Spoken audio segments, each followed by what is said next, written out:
Good afternoon and welcome to today's New York City Council hearing for the Committee on Oversight and Investigations. At this time, we ask that you silence all electronic devices, and at no time is anyone to approach the dais. If you'd like to sign up for in-person testimony or have any other questions throughout the hearing, please see one of the Sergeant-at-Arms. Chair, we're ready to begin.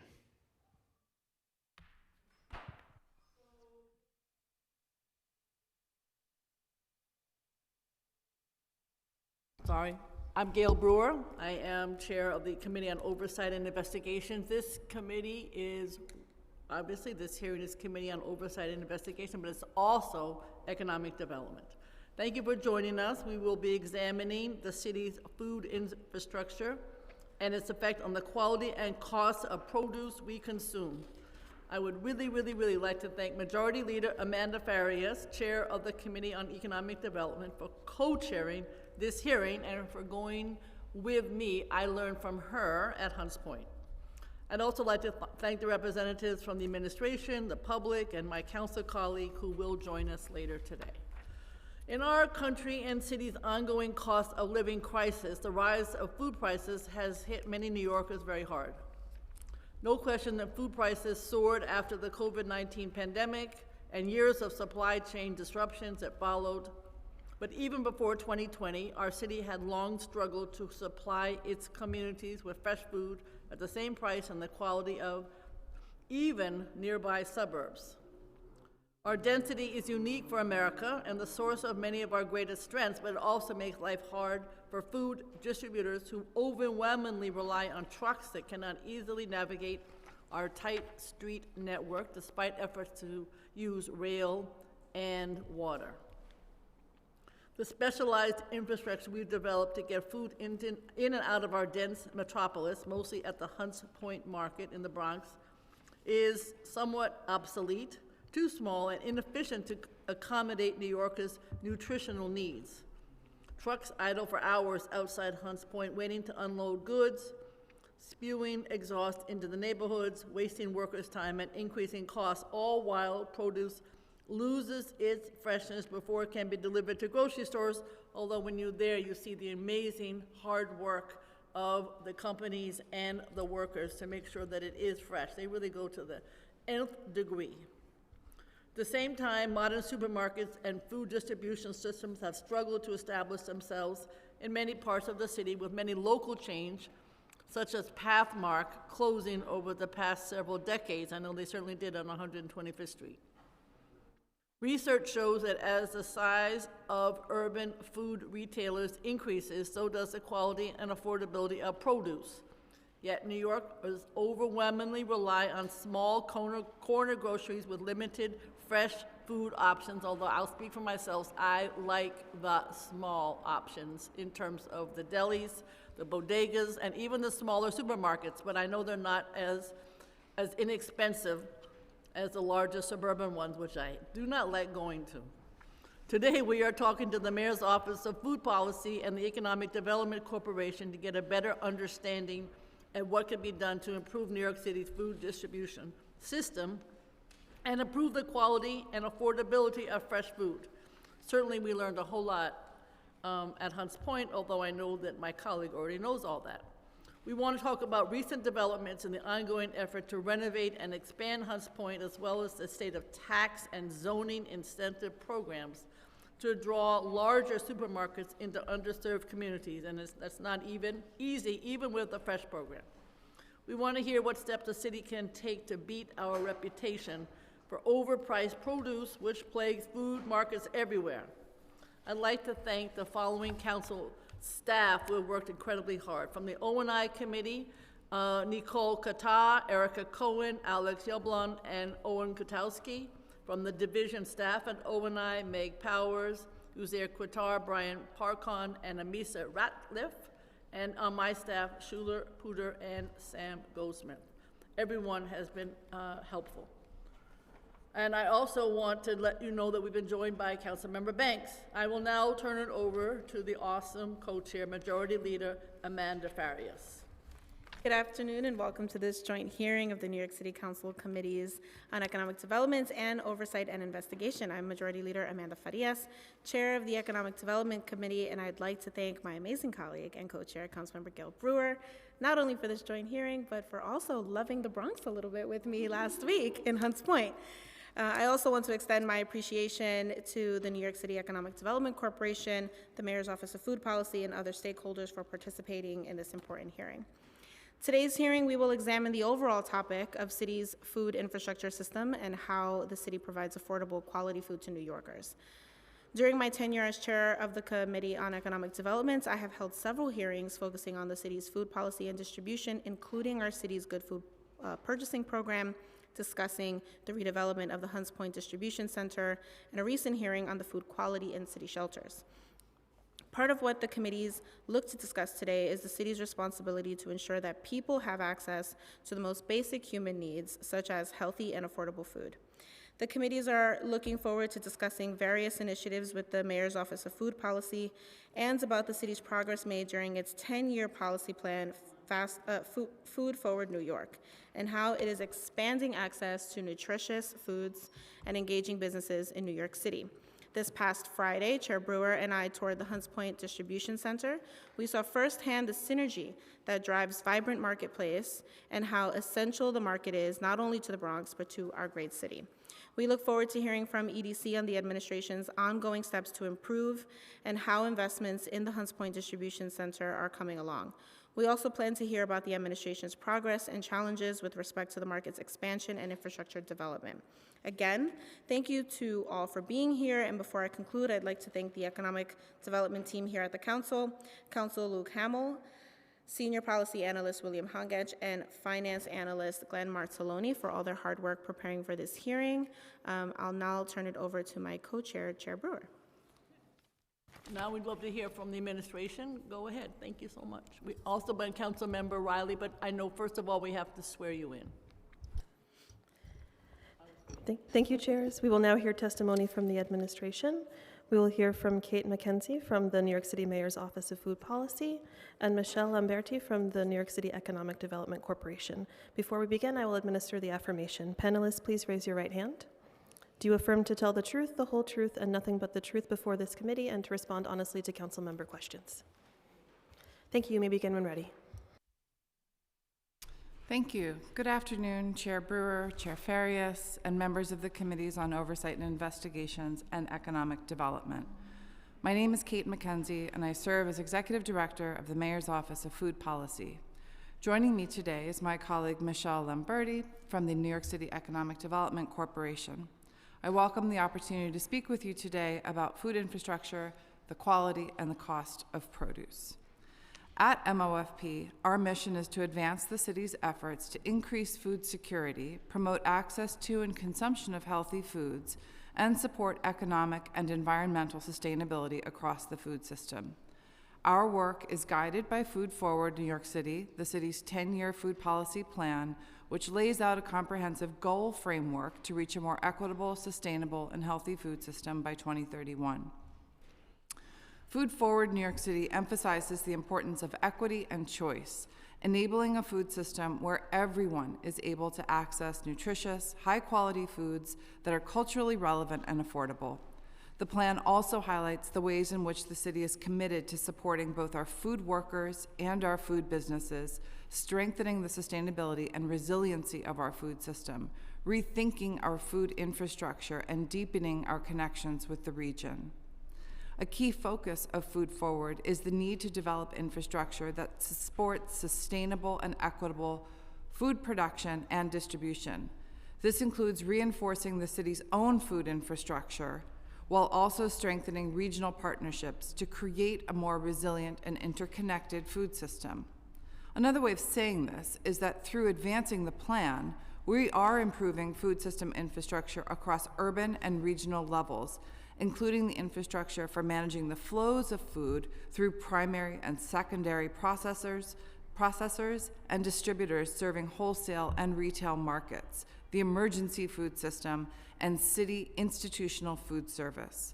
By taking this type of integrated approach, we achieve economic efficiency and build appropriate food supply redundancy as well as resilience. When Food Forward was released in 2021, it responded to the lessons learned during the early days and continuing days of the COVID-19 pandemic. Our food supply chains and the infrastructure to support them weren't yet ready to withstand major disruptions, limiting our ability to transport and store perishable foods and guarantee their quality. Food supply chain disruptions that you've pointed out and labor shortages during the pandemic spurred widespread price volatility. While some of those immediate shocks have subsided, it is clear that food prices have continued to rise, straining household and city agency budgets across the country. For example, since 2022, food prices have increased by about 2.6% annually across the United States. Between January of 2024 and this January, grocery prices rose by nearly 2%, and restaurant prices climbed 3.5%. Notably, almost goes without saying, the cost of eggs has reached record highs, increasing by over 10% in February and 60% over the past year. These rising prices impact the food and nutrition security of New Yorkers. A 2024 No Kid Hungry New York poll found that nearly 4 in 5 New Yorkers said that affording groceries has become more difficult, and 85% have reported that rising costs of food have outpaced their incomes. According to the Department of Agriculture, in 2023, a typical U.S. household spent $75 per person per week on food, $5 more than the previous year, and $25 more than pre-pandemic times in 2019. Overall, food prices are anticipated to increase by yet another 3.5% this year.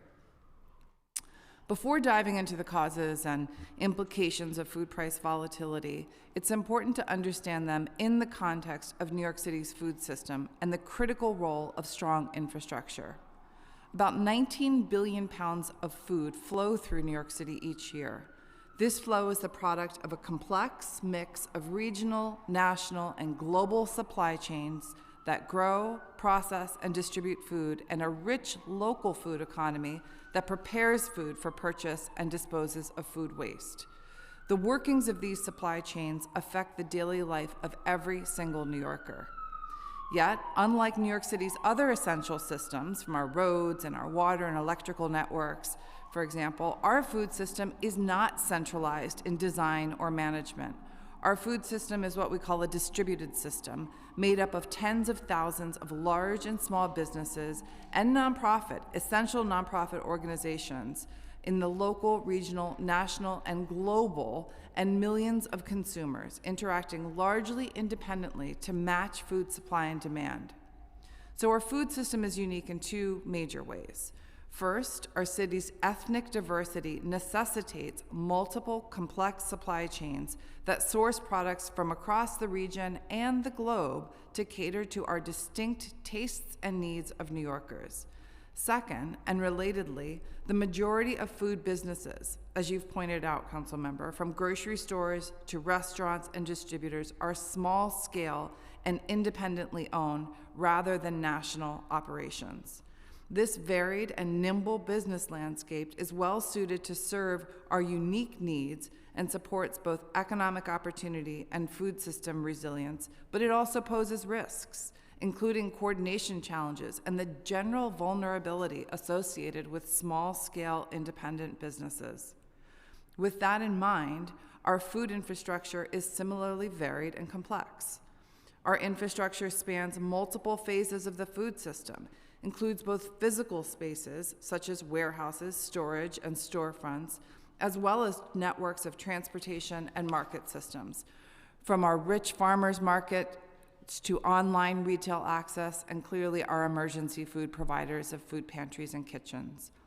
Across these settings, the city has made significant investments to improve all types of infrastructure.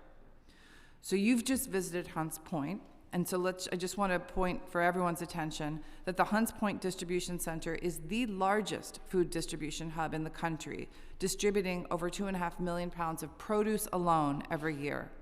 However, having opened in 1967, the existing produce market facility is way beyond its useful life. It no longer adequately serves the space and operational needs of the cooperative. The existing refrigerated warehouse buildings do not have the capacity to meet market needs and must rely on idling trucks to serve as additional warehouse storage. Infrastructure deficiencies have also created problems, leading to the persistent intermodal traffic conflicts, delays, congestion, and idling. Taken all together, the existing conditions result in operational inefficiencies, increased costs, and increased diesel emissions. As part of Hunts Point Forward, a 2022 report that included over 70 recommendations for investment throughout the peninsula, EDC and SBS have been redeveloping and modernizing the produce market. To strengthen New York City's food infrastructure and increase storage capacity, New York City has dedicated $130 million in addition to state and federal monies that will amount to approximately $630 million in total.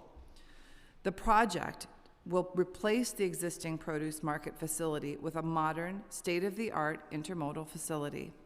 It includes the replacement of all existing buildings with 2 new refrigerated warehouse buildings, a new administrative building, a waste management building, and a maintenance facility totaling approximately 916,000 square feet. The new facility will expand the produce market's current capacity, increasing operational efficiency, eliminating the need for diesel-powered transport refrigeration units currently operating on site, and keep jobs in the Bronx. The project will meet the space and operational needs of the cooperative's produce market's current location while improving traffic patterns and site-wide circulation, addressing again those intermodal traffic conflicts and encourage rail usage. In addition to the produce market renovations, after nearly 10 years, Grow NYC's regional food hub, located in the Hunts Point neighborhood, is finally set to open in May. The new 60,000 square foot food distribution hub will quadruple Grow's aggregation and distribution square footage, allowing them to expand their food distribution capacity to 20 million pounds a year, which is a significant increase from the organization's current capacity of 5 million pounds per year.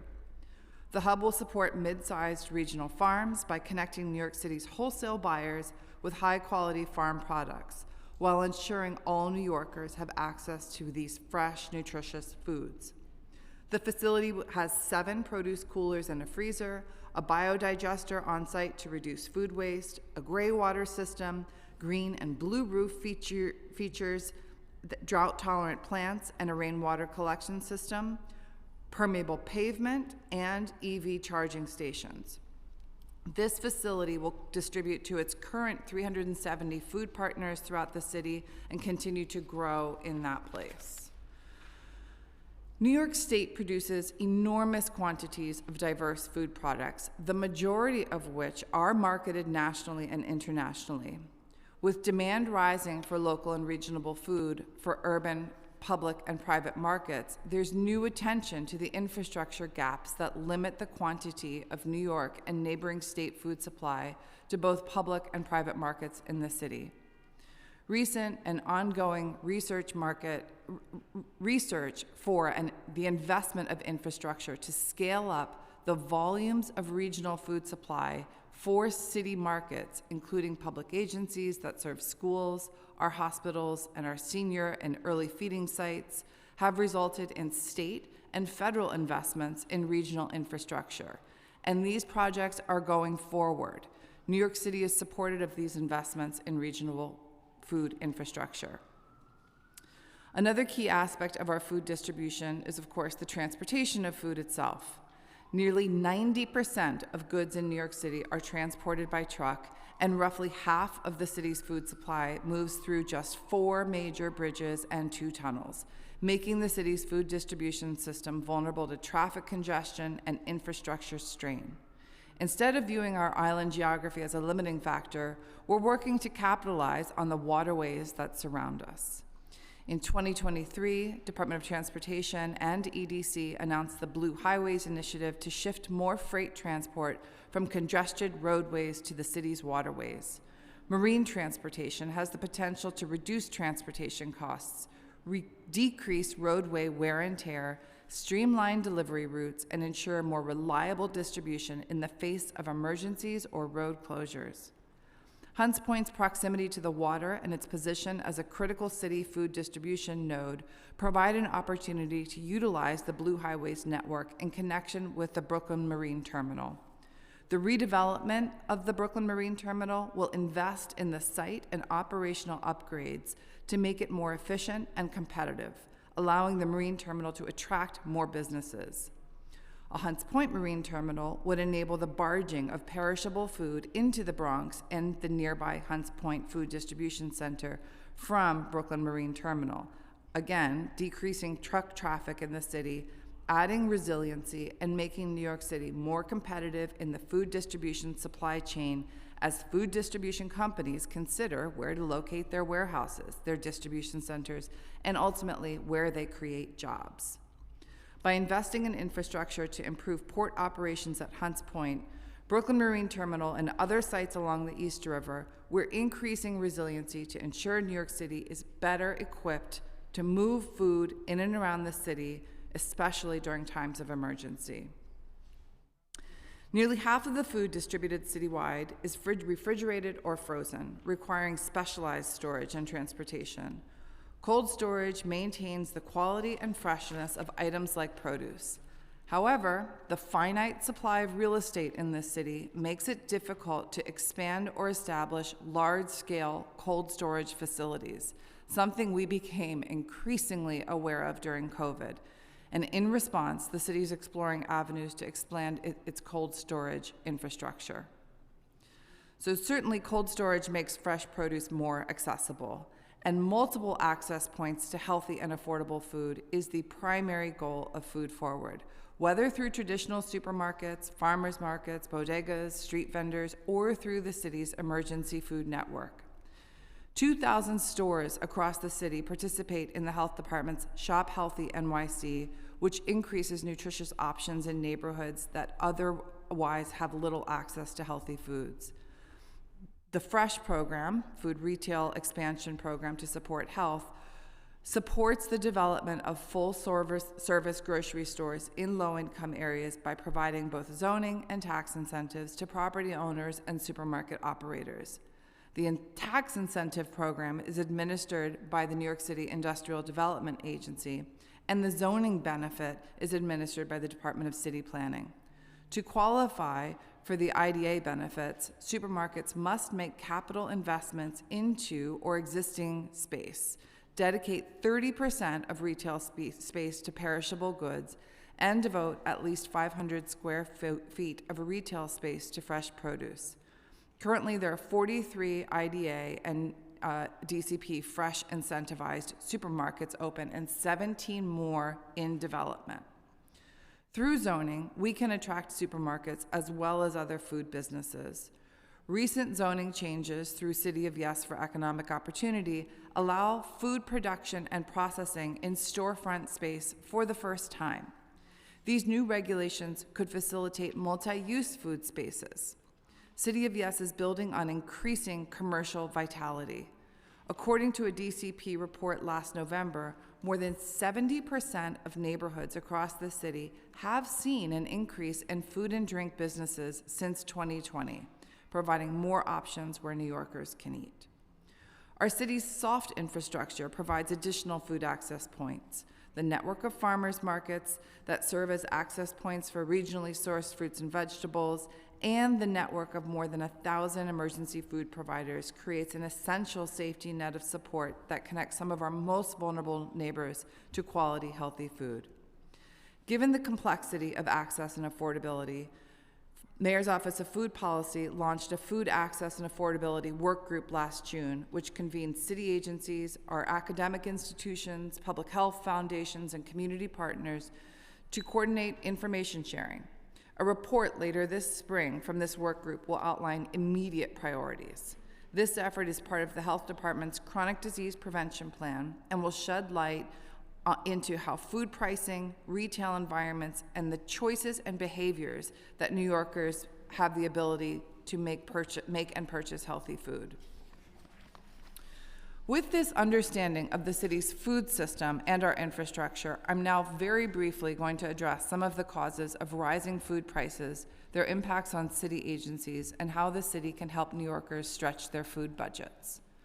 The rise in food prices that we've seen is a complex issue that involves a mix of domestic and global factors. In the last 2 decades, there have been food system shocks affecting food prices and supply volatility, from terrorism, notably 9/11, hurricanes, in particular for us, Irene and Sandy, the COVID-19 pandemic, overall global conflict, and now trade tariffs. Drought, avian flu, and access to undocumented labor are contributing factors to these increases as well. Climate change and extreme weather events pose additional challenges to the affordability by impacting food production, storage, and distribution. Increasingly unpredictable and extreme weather conditions can both raise production costs for farmers for things like irrigation, their pesticides and fertilizers, yet reduce their crop yields. Extreme weather events can disrupt food distribution networks and further limit the supply of fresh and available produce, all of which lead to a higher food cost borne by New Yorkers. Food prices are influenced by the ripple effects from these shocks, including labor shortages, supply chain disruptions, and inflationary costs impacting every single stage of food supply chains. It's often not just one factor, but a combination of factors that pushes food prices higher over time. Generally, city policy and programs cannot address the primary drivers for price volatility, which, besides the larger system shocks, are also influenced by the production and manufacturing decisions of supply chain actors, consumer demand, and by the speculation in financial markets.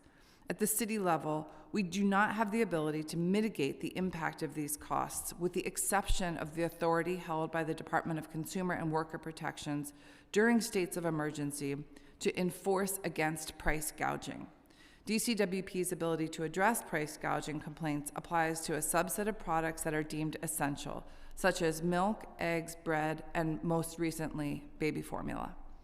Nonetheless, policy and programs that improve efficiency, expand storage capacity like I've described, and provide alternative distribution channels can have a price mitigating effect. So to turn back just very briefly to the impacts of rising food prices, my office has been in very close touch with city agencies to assess the impact on meals served to their clients.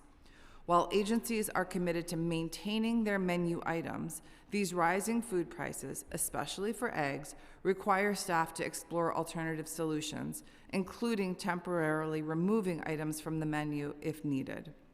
Agencies' food contracts account for more than food prices. They also cover the logistics, the labor, and the meal delivery and food delivery costs, all of which have risen and put pressure on existing contracts. For example, following negotiations with its distributor, the school's Office of Food and Nutrition Services approved an updated food distribution contract that accounted for a higher delivery markup to account for rising costs. That said, the agencies are committed to serving meals that consistently meet nutritional requirements and are very closely monitoring this evolving situation to maintain the quality of meals being served. While the city cannot control prices, we do administer programs that help food budgets stretch further. The Health Department's several nutrition security programs to lower barriers to fresh, quality produce for New Yorkers with low incomes, such as Get the Good Stuff and Groceries to Go, provide discounts on fruits and vegetables at grocery stores and bodegas. And Health Bucks, as you all know, enables SNAP participants to access more fresh produce at all New York City farmers markets. When New Yorkers need additional support to feed their families, they also turn to the Emergency Food Network. In fiscal 22, the Department of Social Services transformed its 30-year-old emergency food assistance program to become Community Food Connection and introduced fresh produce for the very first time. In fiscal '24, nearly 700 food pantries and soup kitchens participated in the program, which saw more than 35 million visits and allocated more than $43 million in fresh fruits, vegetables, beans, and other staple foods. And of course, we rely on our safety net program of SNAP, which serves nearly 1.8 million New Yorkers. It is the largest safety net program to provide income assistance to eligible families. In conclusion, rising food prices continue to pose significant challenges for food and nutrition security in New York City, making it more difficult for many residents to access fresh and healthy, affordable food. The city remains committed to strengthening its food infrastructure and emergency food network, providing these essential nutrition security programs and serving healthy foods. That said, fluctuations in food prices are multifaceted and largely beyond our control as they're influenced by geopolitical factors, supply chain disruptions, local challenges, and constraints. Nonetheless, we welcome this discussion, truly welcome this discussion, and look forward to identifying opportunities for continued collaboration with both of you, your teams, and further advocacy. Thank you for the opportunity to speak, and we welcome your questions. Thank you, Councilmember Gutierrez is also on Zoom along with Mr. Banks. And we are really pleased that Councilmember Riley is here in person. First of all, thank you very much for all of your advocacy, Kate McKenzie, because you've been doing this for a long time, and it's really, really appreciated. I want to just ask about the Food Forward, because that was a 10-year policy plan published in 2021, as you said. And, you know, the food prices were up then, but obviously much more now.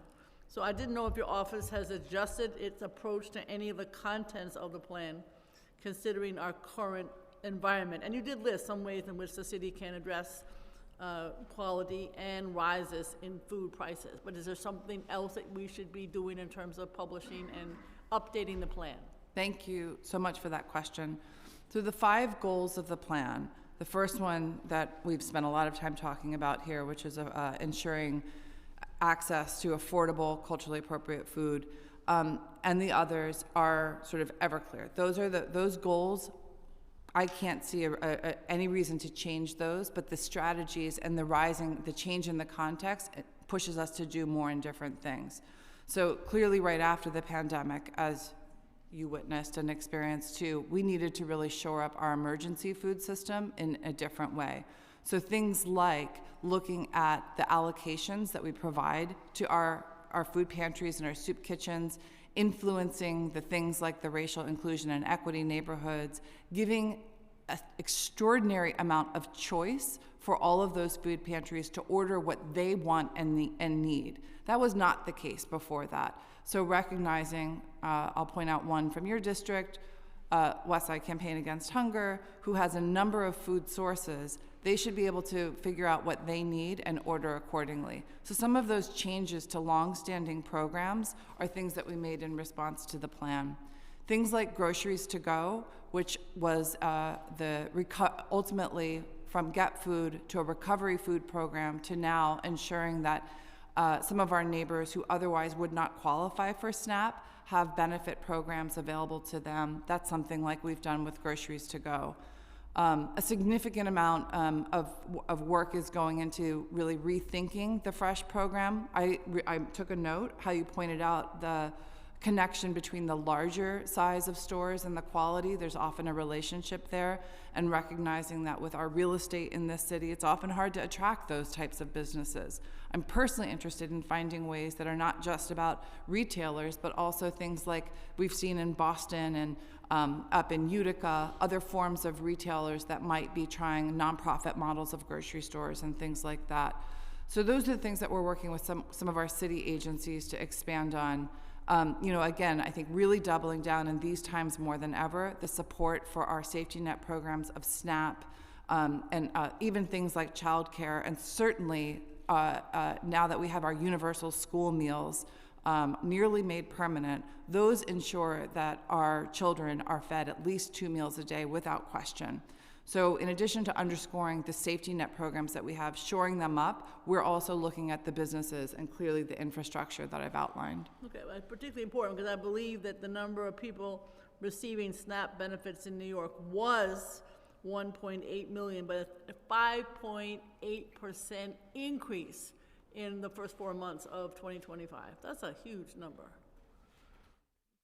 I believe there's as a result of the report, the New York City Regional Food Working Group that you convene. And I want to know more about what they do. I guess there are about 100 regional partners. You focus on things like my favorite topic, agriculture in the watershed, infrastructure issues, which you have mentioned, and other long-term topics. So I just didn't know, what can you share about any takeaways from those meetings? Do they meet? What do they talk about? What can we do to add to this discussion today from that discussion? Sure. So just for context for others, the Regional Food Working Group started during the pandemic, early days when we were thinking about like interstate travel and you needed something to put in your windshield that you could move from one place to another, and having, I think it was long haul storage so that some of our trucks could stay at Hunts Point overnight. So just talking across state lines seemed so obvious and something that we continued throughout certainly the pandemic, and I would say until about 2023. Now, we've taken a lot of those conversations and some work that my team is working on with something called the City Food Policy Project, which is looking at certain crops that are grown in New York State and really finding ways that we might be able to maximize things like cabbage or things like things like lettuce and leafy greens, to find ways to get them into a washed and bagged facility that could come into New York State, into our public schools. But there's a lot of, certainly with DCP and looking at ways in which some of these, like, not one-off at this point, but what that did, and again, I'll refer to the soft infrastructure of simply maintaining relationships, has really proven successful in ways that we see a lot of fruits to their labor right now. Okay. I mean, they all know the story, but many years ago when I was in the council, I talked about the lettuce washing machine. Do I have one yet? I was gonna bring the little one that EDC gave me 20 years ago, but I'm just wondering, are we any closer to getting a lettuce washing machine? Because they have one in California. So the Californians brings the lettuce, they wash it in California, they bring it to New York. Bumpity, bumpity, bump, all the way across the United States. So I'm wondering, can we get a lettuce washing machine? You could call it the Gail Brewer lettuce washing machine. The naming opportunities are wonderful. Yes. And I I would just say want my that some of lettuce the washing. produce. I'm not kidding, I know it's a No, joke. I hear you. And I think this, you're describing a lot of the parts of the supply chain, right? Of like, in order to get lettuce into our salad bars in schools, they get it in a way that is bagged and washed and chopped and all the things. And I believe that as we're looking at the modernized Hunts Point marketplace, things like that will certainly be considered. You'll put one in the modernized, I didn't see it in the RF. I would imagine it would be for consideration at that, but some of the looking outside of the 5 boroughs to be able to bring it in, that's the regional connections that we're making as well. Councilmember Krishna joined us, thank you very much. One more question, then I'm gonna turn it over to my colleague. In that same report, it was, New York has voted to create a true cost of living measure to track the annual cost in our city of meeting essential needs, including food. How is your office working with agencies to implement that measure? Because if we have, it's like everything else, you have data, you can make the policy and change it if necessary. It's all about data. Deputy Mayor Almanzar's portfolio is also my colleague Sadia Sherman, and Sadia is with the Mayor's Office of Racial Equity and Justice. And Sadia's team is coming out with some of the true cost accounting methodologies, and we have been chatting with her team for the better parts of 2 years to make sure that things specifically around food prices are captured within that. So when is that arriving? I believe it is this, I'm 99% sure it is this spring, but we'll get back to you and invite you to learn more about that. Okay, I'd like to turn it over to my colleague.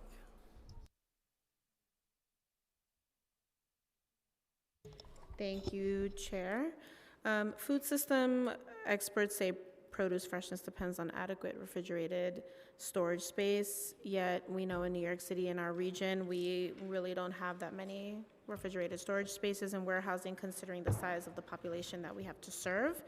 Has MOFP done any research into why New York City and the region have such a shortfall of cold storage space for produce? Do you want to take this? So, in my testimony, I noted the very, very high cost of real estate in this city. And I know that there have been some studies that are looking at like what is the capacity that's needed. And certainly as the produce market is modernized, I referred to, I believe, a whole brand new set of refrigeration specifically for produce. I just want to also point out what the council member Brewer said in her remarks about the really how grocery store workers are really working hard at this. And I want to lift that up too, because it's also about, you know, the proper like storage temperatures and what goes where. And so much of that is something that the grocery stores are supporting as well, to make sure that we don't have just, you know, lettuce on the floor, but it's also refrigerated in the right way. So I do know, if there's anything else that my colleague from EDC might like to share on that? No, I think that was great. Thanks, Kate, and thank you for the question. I think from EDC's perspective, we are really focused right now on the Hunts Point produce market redevelopment, and so a big focus of that will be on the 2 new refrigerated warehouses, which we're really excited to be able to bring online, both for the additional refrigeration capacity, but also really so we can get rid of those 1,000 transit trailers that are sitting outside. So that's the first step that we're most focused on, but I'm excited to see those come online in the future. Great, thank you. We like to just keep posted on that. We, you know, a lot of those trucks end up idling and, you know, Yeah. it's been going on for several years, so it's important to be looking at that infrastructure. And then in terms of looking at enough support for building out our food system infrastructure here in the city, do we have any natural linkages with regional food farm hubs? And just kind of in your, touching on, in your testimony, speaking about the regional food hub with Grow NYC that's set to open in May, is that going to be a system we depend on to help alleviate or reduce some of the costs for the essential foods that we're looking at that maybe are going to fluctuate depending on all the factors that was mentioned in your testimony? Yeah. So the Grow NYC's regional food hub is to supply great quality wholesale product to, currently it's a lot of nonprofit organizations that maybe have child care centers or other programs. So it is a source of food, of food that is to buy in the same way that another, you know, source might be. But they're really connecting again on the great quality of that product. And again, having, I think it's close to 400 partners right now, but looking to grow even more. So we also, and I can share, you know, sort of a spin off of what Councilmember Brewer was speaking about with the regional working group. We have a lot of, I think 4 other aggregation sites across the state, some of whom are even supplying the city with food. Headwaters Food Group is one of them. And there are others that might even be providing testimony here. So really trying to look to those programs, not just certainly to supply us, but also teach us a lot about how they're operating, how they, you know, meet their margins. We all know that food businesses are really hard to, it's almost unheard of to make a profit, but thinking about what is the successful model that we can learn from. Great. We've also been joined by Councilmember Williams and Salamanca. Is there a need to support hyperlocal food production systems where access is greatest and affordability can be addressed? And what do you folks think that support looks like in terms of it being hyperlocal? Yeah, so what in May, the report from the Affordability and Access Working Group that's been not just interagency, but with academic partners and community groups, we'll be coming out with some recommendations to address some of that. Because we all know, depending on where we live, the same market basket of food can cost something very different. So while we may not have the ability to intervene in the prices, we can really understand more about that and then figure out how we could maybe get things like more health bucks or more of those incentives programs in those areas with highest costs. Thank you for that response.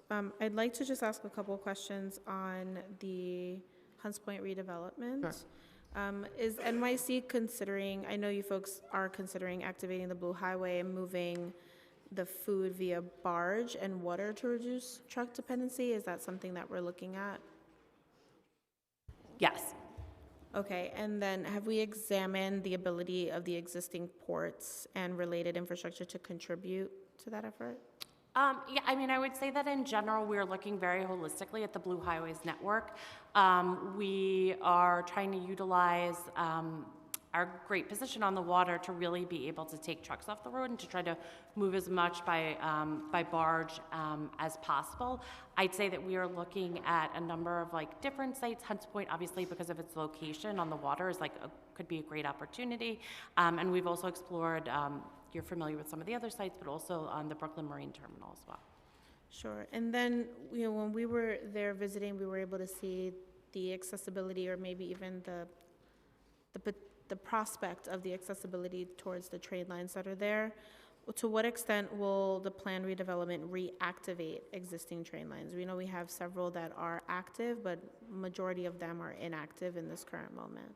Sure, and so I think in tandem, I think the reality is that most of the produce is still going to move via truck, but we do think Blue Highways and rail are a great way to kind of move some of that produce into a different mode, such as rail.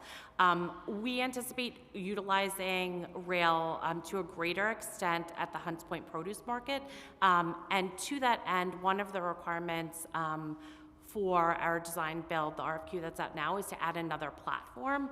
We're really hopeful that that will both reduce some kind of congestion between trucks and rail, which should make some of our suppliers able to use it more readily. So we are definitely looking at ways to improve and increase rail freight at Hunts Point as part of the redevelopment process.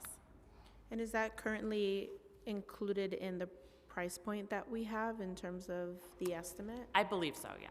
Okay, great. I'm gonna pause for now with my questions and kick it back over to Chair Brewer. And the last thing I say is we've also been joined by Councilmember Aviles. Thank you very much. We'll go to the questions from my colleagues in a minute. I just want to talk about the supermarkets for a minute, because two questions. One, do you talk with grocers about impediments to investment in new supermarkets or renovation of existing locations? I know you talked about the Fresh program. I'm concerned in Manhattan because I have a bill that says from Murray to 96th Street, which is that commercial rent tax, which I hate, at least exempt the grocery stores, and particularly the small ones, maybe skip Amazon and Whole Foods and so on. But I can't get any traction because everybody says, oh, we lose money. Well, the supermarkets are barely surviving. So my question is, what do we do to help our supermarkets generally? And that's the one way I would like to help them. And then do you keep track of the number and size of supermarkets in our city? DCP maintains a list of the sizes, in particular because the current iteration of Fresh has such size recommendations and requirements. But Councilmember, one of the recommendations that we'll be advancing this summer is a more intentional and engaged dialogue with supermarket providers to understand, to your point, are the current zoning and tax incentives that we have useful? If not, what would be? And also, particularly, I feel it's important to mention that with the potential cuts around our federal SNAP program, we really want to be in deep partnership with our supermarket advocates. And when I say supermarket, I'm talking about delis, bodegas, Yes. et cetera. I assume you're talking about the same thing. All the things, yes. I have to say that must be a high priority. I can't tell you how hard it is. As you know, I'm in them all day long, how hard it is for the smaller ones. Yes. Okay. The other thing was just back to this cold chain business again, because it comes up a lot in the discussions. I understand that you have a concern because of the cost of land. I got all that. But what are we doing to try to address some of those in the 5 boroughs? I can't believe there aren't some other locations that could be used as cold chain business. Is there anything more that you could say about that? So outside of the role of EDC and the development of that, we are investing capacity building for our emergency food network, and certainly to ensure that there's proper refrigeration in those, because we have such a strong focus on produce going through that network. So whether it's in the emergency food system, certainly again thinking about those grocery stores and the like, we are certainly invested in making sure that we have enough capacity for cold storage there. Okay, because it's not only, in my opinion, which is so important, the emergency opportunities that you have made.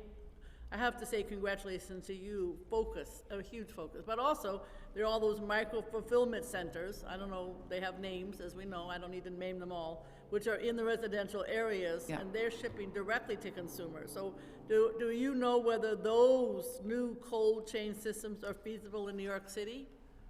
I do not know, and I also, as we were putting together Food Forward back in 2020, the emergence of a lot of those, and I remember They didn't exist before. your focus specifically on drawing attention to the emergence of that was something that we were following closely.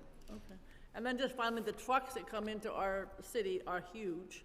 Obviously, we're trying to do other methods, rail, water, et cetera, not just at the hub, but in our city. So how does that, I mean, again, it's not your business specifically, I suppose it's DOT, I don't know who else.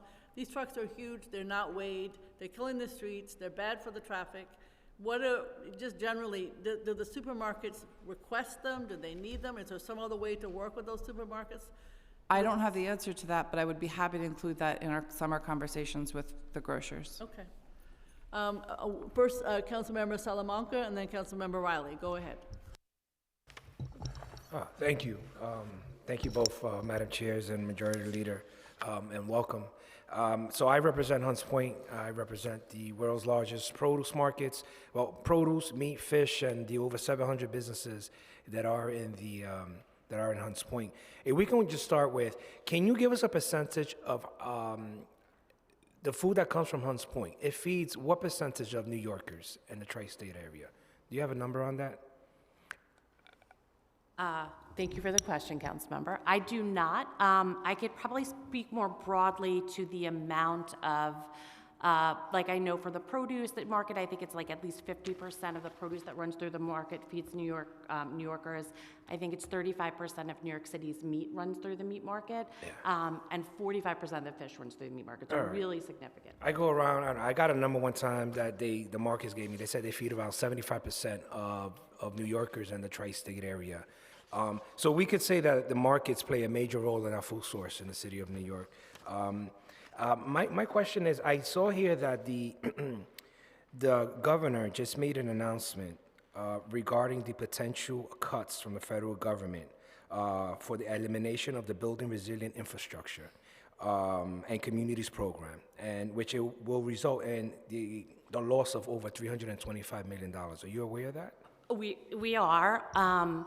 I would say that we have been in constant communication with our federal partners at the Federal Highway Administration, and have been told our grant is executed.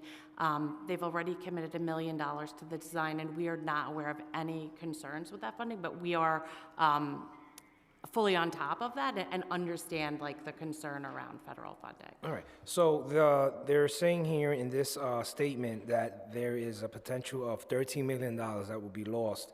And this project aims to increase community resilience and protect New Yorkers' food supply by protecting two critical facilities against flooding. So should we lose that funding, what is EDC prepared to do to fill in that gap? Yeah, I mean, I think I can say, Councilmember, that like you, we are fully committed to this project going forward. It's like a huge priority for us, as I know it is for you. We would explore all other public and private options to fill in any future gaps, but are not at this point anticipating one. Okay, all right. My other question is, I know that the produce market is up for a facelift, and I know that my colleagues were there last week. My dad worked in the produce market for 18 years. He was a local 202 member. He took me to work with him when I was a young adolescent. So I understand the importance of the markets, not only in terms of job creation and employment and what it does for families. I'm here today because of that job that my dad had, but also the importance that it plays in terms of our food supply. But the concern that I do have, it has a negative effect, which is the environment and the air quality and how it affects our air qualities. And right now, these markets are running on diesel fuel, especially, the produce market is running on diesel fuel because the tractor trailers, they use them for refrigeration. And I know that we've been able to secure, I believe we're at $600 million, right, for a facelift. Can you give us an update as to what's the next steps? Where are we with the construction of a new market? Yeah, really happy to do that.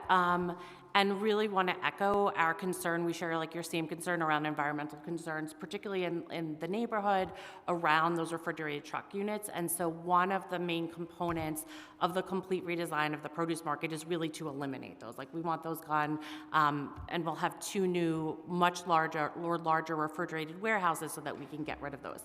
In terms of the process, we released a request for questions. I think it was like early March. We had an initial info session with over 80 attendees. Responses are due at the end of April, and this is for the design build, as you know, and we anticipate the RFP for the design build to go out this summer. Would this be a design and build project? Yes. Okay. I look forward to this project, and you will have my full support on how we can do to move this forward. I know that the majority leader spoke a little bit on the Blue Highway project, which I am extremely happy about.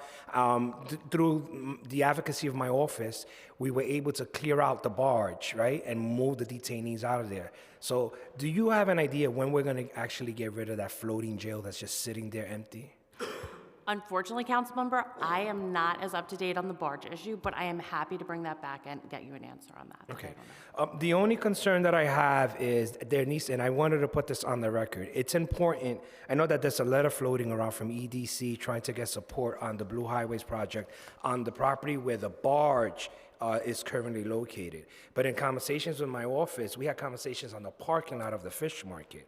And so I just want to make it clear that that barge was there for over 30 years. The community wants access to that waterfront space. It's not to say that we can't share that property, but it's important that you go back to the community before a letter starts circulating for a letter of support and actually get a vote from the community board. Let the community tell us what we actually want on that piece of property. But know that I am supporting this process. Just looking for transparency, ensuring that they are part of that process. Thank you for that, Councilmember. I'm happy to bring that back. Okay. Thank you, Madam Chairs. Thank you, Chair Brewer and Chair Farias. Good morning, good afternoon. How are you doing today? Just a few questions regarding the FRESH program. In 2009, the FRESH program was launched, and up to date, and please correct me if I'm wrong, 28 projects have obtained the FRESH tax incentives, and 22 have completed it. Can you briefly describe the mission and current priorities that EDC has pertaining to the FRESH program? Sure. Thank you for the question, Councilmember Riley. So as you described, the FRESH program is a way that we are able to help supermarkets come into communities, particularly like low-income communities, poverty-burdened communities, communities that lack access to food. And so to date, we're excited to say that it's actually 43 IDA and DCP incentivized fresh supermarkets are open, and we have 17 more in development. In terms of the program, my colleague Kate mentioned there are specific criteria, so it has to be like 500 square feet. It has to have 30% available for perishable foods, and we're able to provide a couple of different incentives. So it's like a building tax stabilization, a land tax abatement, reduction of mortgage recording taxes, and so generally, I can speak generally about how the IDA would evaluate, I think, looking at those criteria, making sure it meets the criteria of the neighborhoods that those that really need those supermarkets the most. And also know we're really excited that over 200,000 New Yorkers live within a quarter of a mile of an IDA Fresh supermarket. So really happy with that program. Those supermarkets, as you know, exist in all 5 boroughs. Bronx is actually our number 2 borough in terms of number of supermarkets. But yeah, happy to try to answer any other questions, or if I don't know, to get back. Does EDC incentivize existing grocery stores to lower prices through examples like the Fresh Market? The Fresh program? I don't believe so, Councilmember. I really think it's for getting new supermarkets, or I think it's new supermarkets or supermarkets who are entering an existing or newly created space to begin operations. Does EDC keep record of MWBE businesses that apply for the Fresh program tax incentive? I'm pretty sure we do, but I can check on that and get back to Can you. you get that information to Yeah, me? of course, of course. When identifying a food desert, can you identify what metrics you guys utilize to identify food deserts in New York City? Yeah, and I can get back to you on specifics. I know DCP has a map, and I don't know if my colleague's able to talk to this more, that kind of lays out the criteria and also the neighborhoods in the city that are eligible. But Kate, if you just... Well, just to say, yes, the health department is also very influential in this. And I will say that since, and you pointed out the Fresh program started in, I think it was 2008, 2009, how we buy food has changed a lot since then. And I'm particularly interested also in how we factor in things like online purchases of food to determine a proximity of grocery stores in neighborhoods. So that's something that we don't have the perfect science to yet, but we do know that more and more people are able to buy food online. And yes, there are pros and cons to all of that, but looking at that when it comes to neighborhood proximity to quality grocers. Okay. And last question. If large grocery chains divest from neighborhoods, does EDC maintain awareness of the situation and attempt to conduct outreach with smaller vendors in the area? I know that our Fresh program is always looking to provide more information about what's available. I'm not sure in particular about when larger supermarkets close, but happy to look into that and get back to you. Thank you. Thank you, Thank you, Chair. Councilmember Farias is next for questions. We've been joined by Councilmembers Bottcher, Vernikoff, and Councilmember Joseph, who had to go back to the other. Councilmember Revelis is going to ask questions.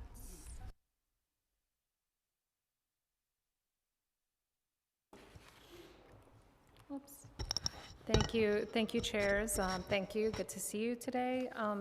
Apologies if this might be a repeat question, I wasn't here earlier, but in the discussion around cold storage, can you tell me what the need for cold storage facilities are, and kind of where is EDC in its planning to meeting that need and/or vision?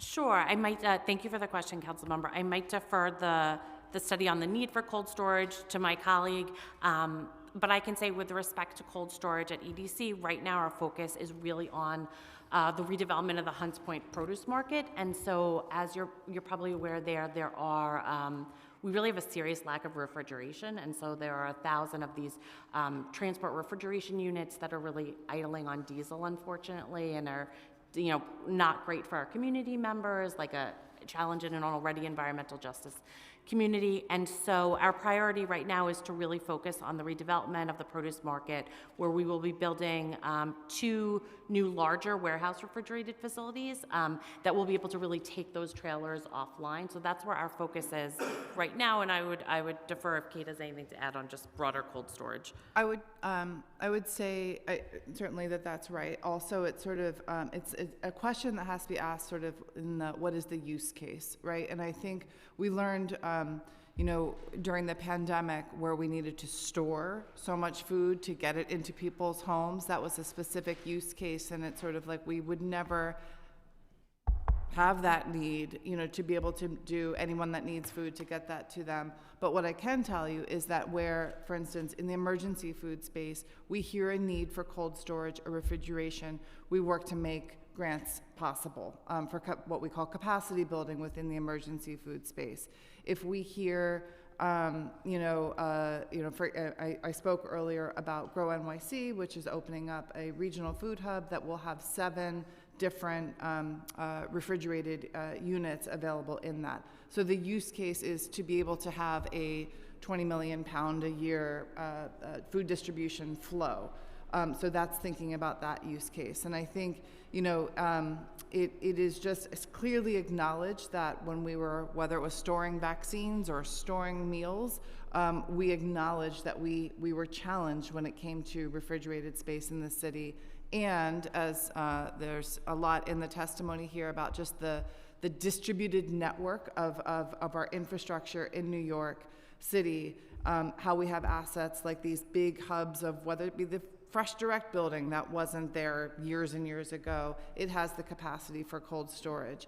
And so just looking at, and my colleagues at NISM, Emergency Management, do have a catalog, it's probably more than a catalog, but an inventory of all of the different assets in the city that have cold storage capacity, so that if and when we needed to activate something, we would know who to call. So could you, I guess I have several questions related to that.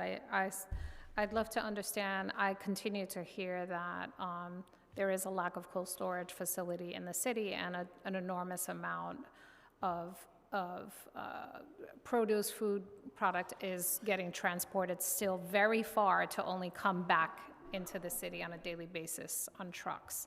So still that we're hearing double routes of moving. So I guess, so do we have a sense of how much storage we would just need for our basic daily consumption network, and how much we'd need to build out? I think as it relates, again, to my colleagues speaking about the asset that is managed here around Hunts Point, they've scoped that out and are building to suit those needs. But I would be very interested to hear more about the stories that you're hearing about trucks coming in and coming out. I would very much like to learn from that. So how large are the warehouses that are getting built to offline the 1,000 transport units?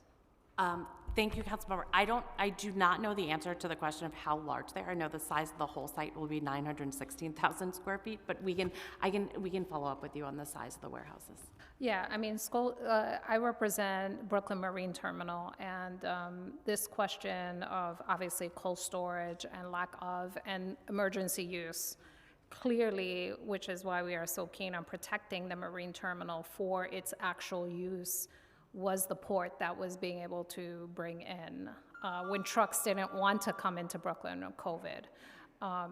So cold storage is critical, but having a workable port also is critical to the Blue Highway system, and not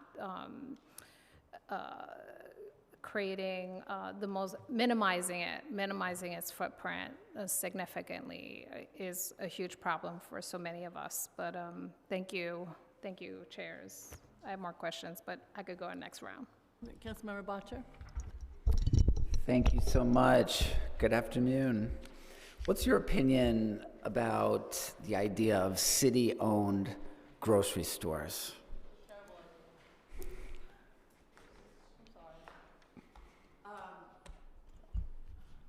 As I mentioned in my testimony, we have a great deal of different sizes in supermarkets, and I think that there are a lot of new and different forms of grocery stores. As I was mentioning to Councilmember Brewer, there's some stores in Utica, for example, called Bargain Grocery. We've been in conversation to understand how we can really utilize a low-cost grocery model. Sometimes in other parts of the state or country, it's operated in a nonprofit model. So I am more than happy to learn about any form of grocery store to be able to serve the needs of New Yorkers. What about the notion of the city owning and operating grocery stores itself? What I have learned is that the operating a grocery store is hard. And ensuring the quality of certainly the worker protections, ensuring the quality of food. The margins are slim at best, and it's a hard business.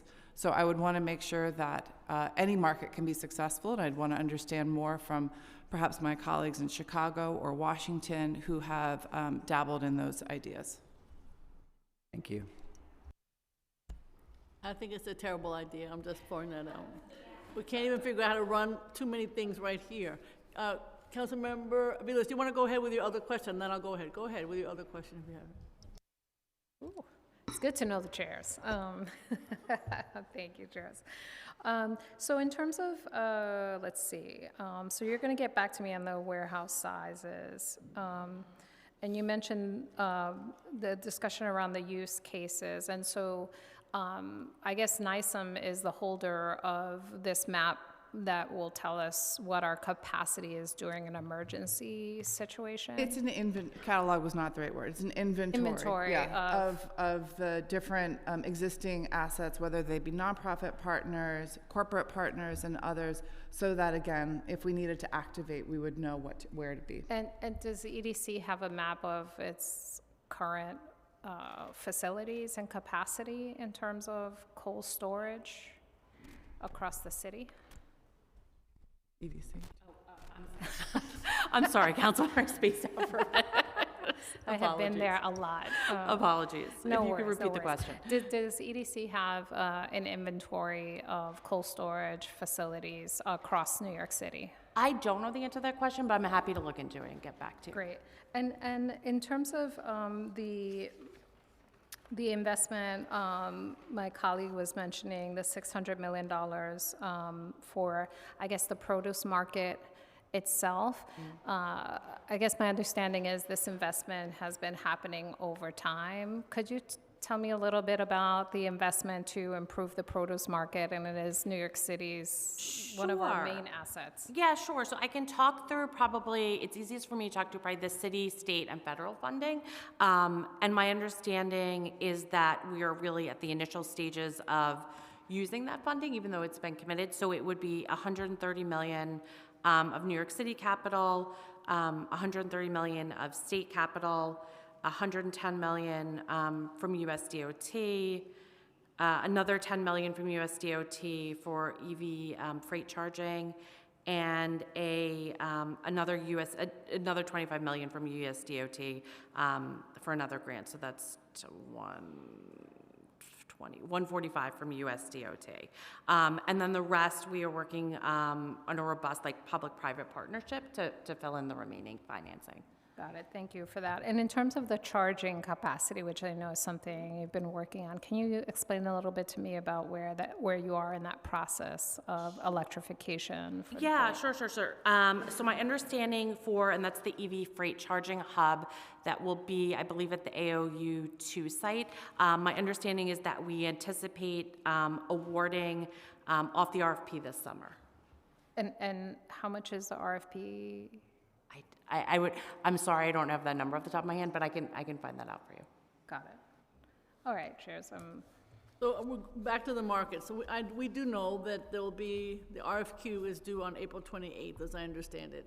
And then there'll be a request for proposals to be released to short-listed options during the summer. So what factors will EDC use to determine which RFQ submission will be shortlisted? This is a big question, a big deal for all of us. Sure. And also, I want to add, when we were there, I have an idea. They all may laugh at me, but it's something to consider. There are places in the country where you can, as a tourist, meaning a New Yorker or a visitor, visit the market. You can't do the current one. There are safety concerns. And obviously, safety concerns, intellectual property, and staff would have to make sure that it was safe for everybody. But is that part of your discussion? And my lettuce washing machine. Thank you, Councilmember Brewer. I will bring back the request for the lettuce washing machine. I myself am a frequent visitor to other markets when I'm not in New York, so we'll bring back that request as well. In terms of, I am obviously not on the team that will be deciding on the recipient of the developer for the project. I can get back with specific criteria, but I'm assuming it's the usual financial viability of the project, commitment to our hiring goals and standards, making sure that they can really fulfill the project, because this is something that we want and will go forward with. But in terms of the specific criteria, I can check back for you on those, and I'm not sure if those may also be available on our website with the request for the RFQ. All right, thank you. Councilmember, if I could just share, the last time I visited the market, 4 o'clock in the morning in September with NYC Tourism, to consider something just like that. That's great. I'm glad we're all thinking along the same lines. But it would have to be into the RFQ or only in the RFP? In other words, you can't do this unless you have somebody including it in their proposal. So now I'm worried April 28th is soon. I don't know if you can add to an RFQ, or if you, can you get back to us as to how that would be possible? I can get back to you on that. Okay, thank you. In addition to the need for general redevelopment of the market as a whole, many of the cooperators will also need to install their own equipment specific to their products and operations. Has the EDC worked with cooperators to take those needs into consideration during the planning stages?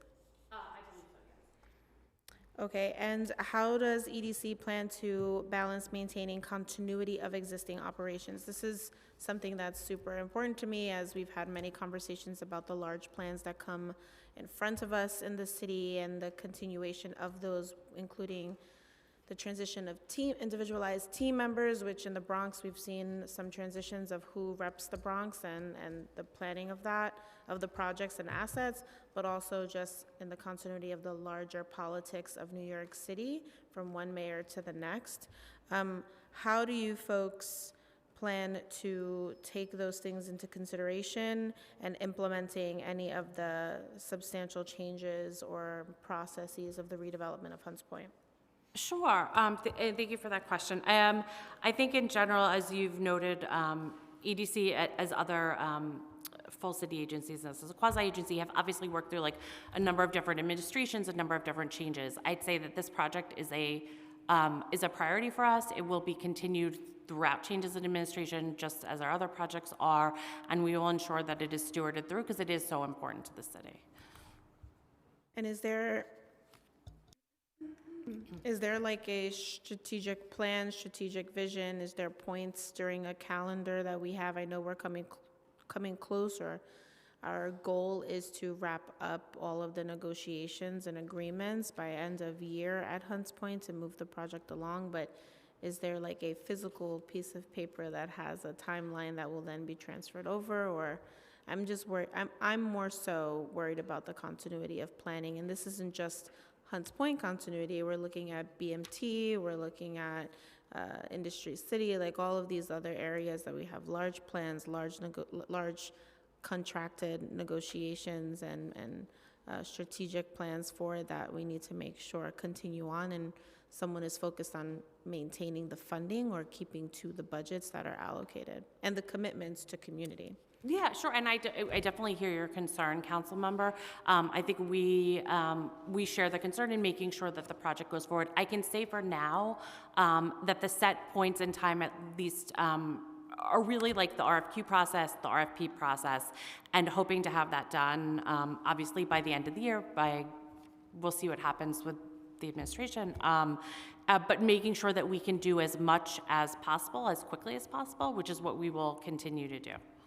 Okay, and can I get an overview of the lands at the produce market? How much is city land versus state land, federal or private lands? Do we have that in front of us? I do not, but I am happy to get back to you with that. And I guess my follow-up is the nature of the relationships between the markets at EDC. Can you talk a little bit about that? If the cooperatives at the market want to make capital improvements, who's the approval process? Is it just EDC? Is it independently? Is it another agency? Yeah, sure. And so that's a question that I probably will have to take back to get more clarity on, but I'm happy to do that. So the approval process for capital improvements. I will follow up with Yeah, of course. The individualized questions. 100 million was allocated for infrastructure improvements at the Fulton Produce Market. That's something we spoke about actually when we were on the tour, and an additional 40 million was given to Hunts Point area by Mayor Adams for the Rebuild, Renew, Reinvent plan. Do you folks have what the funding will be used for at Hunts Point and how the funding is going to be utilized? Sure, I'm happy to talk about that. So from the Hunts Point Forward Plan, the money was transferred to the New York City Department of Parks and the Department of Transportation in 2022. My understanding is that on the park side, $15 million has been put towards Bretto Park, and that's in the design phase. And that $25 million is with Department of Transportation, and they are looking at 6 intersections along Hunts Point Avenue and in design procurement.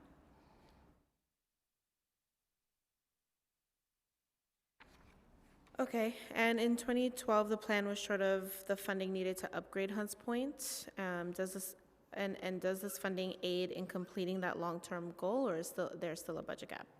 I am, in terms of I'm not certain on that answer. Okay, we'll send that as follow-up. I will end there and pass it back over to Chair Brewer. Thank you. I just want to know that in terms of the produce that comes into Hunts Point Produce Market, how much is local and how much is from out of town? And then following up from my other long-term question of how can we get more local products to be purchased by city agencies, which is, again, sort of like the lettuce washing machine, been going on for years. This is purchased by DOE, meaning the Department of Education, by correction, by DFTA, et cetera. Does that go through Hunts Point, or is it directly?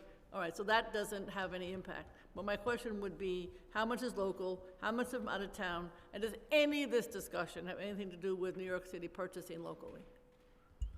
All great questions. Yeah, but they never get answered. But here's what I can tell you, that we know that what we're buying from, let's say Chair Farias has a distributor, her company is based in New York, and I'm asking her to tell me of the potatoes, the carrots, the lettuce, where's everything coming from? We have now been at that for 4 years, and increasingly the data that I get from the, not you, but you, store is improving. So we're closer than we've ever been to knowing how much is coming from New York State fields, as opposed to having an address in New York.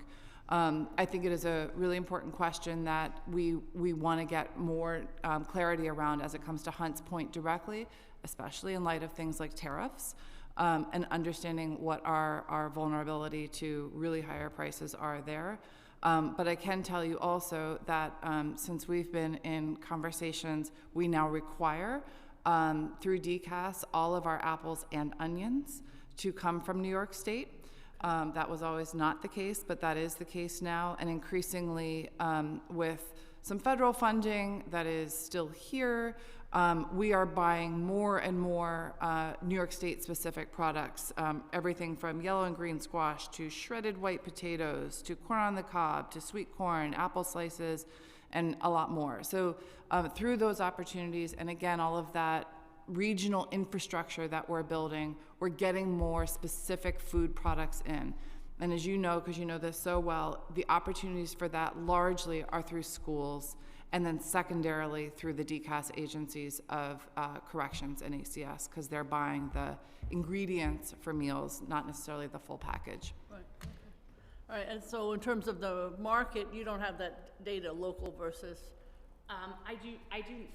I do not. Council member, I know that I believe some of our market operators may be here later, and they may be a great source for that type of information. Okay.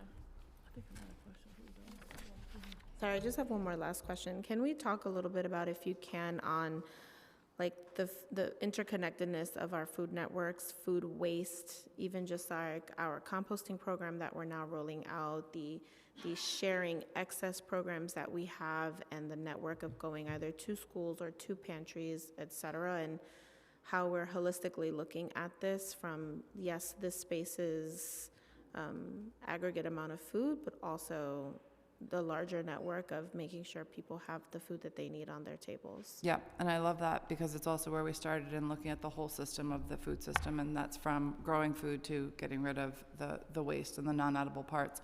Also appreciate the acknowledgement of Sharing Excess, which is a new partner at Hunts Point Produce Market.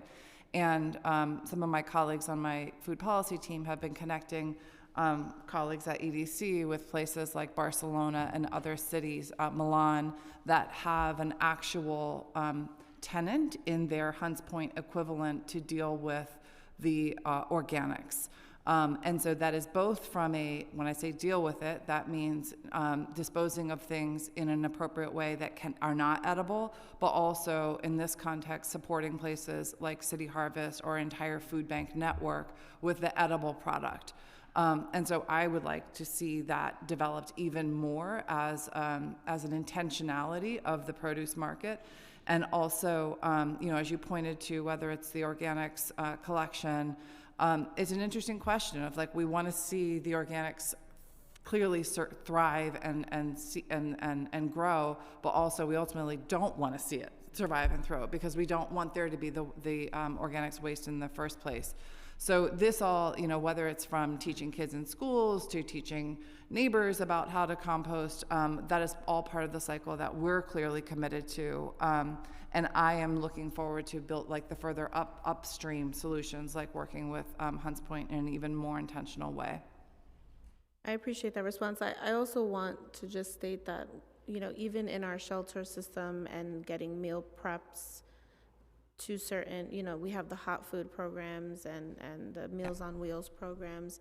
Those could also be included in this network of getting fresh produce or getting the fresh produce to cook those meals. You know, we have a lot of different providers with a lot of large contracts that are always trying to keep food or keep pricing in our communities. I mean, we consistently talk about Rethink NYC as an organization that we like to utilize and build partnerships with because they go to our local places. But they could also be looked at as partners and being able to help the local food network too in this way with fresh produce and fresh foods. So. Yeah, and in the spirit of infrastructure, we consider that to be some of the soft infrastructure of making sure whether it's Grow NYC's regional food hub, who's supplying older adult centers with ingredients to cook meals, or even Rethink, right? Like part of this is, again, helping break down some of the historic silos or historic partners so that we can be doing more with some of the, I think one of the best things to come from the pandemic is the emergence of food businesses and people interested in doing business with the city. And we are really trying to support and nurture that. One last question, this is the last one, I believe, is that local community gardens, local school gardens, et cetera. And I wanted to know if, I know there's another office that deals with that in the city office, city administration. But are there ways in which you think they, meaning the local farmers, not the ones upstate, which I also, as you know, appreciate tremendously, they can help us with some of these food problems? Is there some way that they can be involved? Obviously, they're not large farms, they're smaller, but there's something that they can do to help feed people. Absolutely, and I think similar to the grocery store question, there is not a one-size-fits-all approach here, and I really want to appreciate the work of my colleague Kiana, and especially in the Data Explorer Hub that was recently launched. That can also help pinpoint some of the where food production is happening. As a mom of 2 public school kids, I love that my kids get a chance to see and learn about food through the growing programs at their schools. We're doing a lot again around education, but clearly it's about more than that, and seeing especially some of our community gardens that are and urban farms that are growing. Maybe it's at production scale, but also just that connection to food is so essential. And so I love certainly the urban agricultural plan, the progress reports that they've had too, but really support again the both and approach to all of this. Thank you both very much. We are now going to go to our next panel. Thank you. Thank you.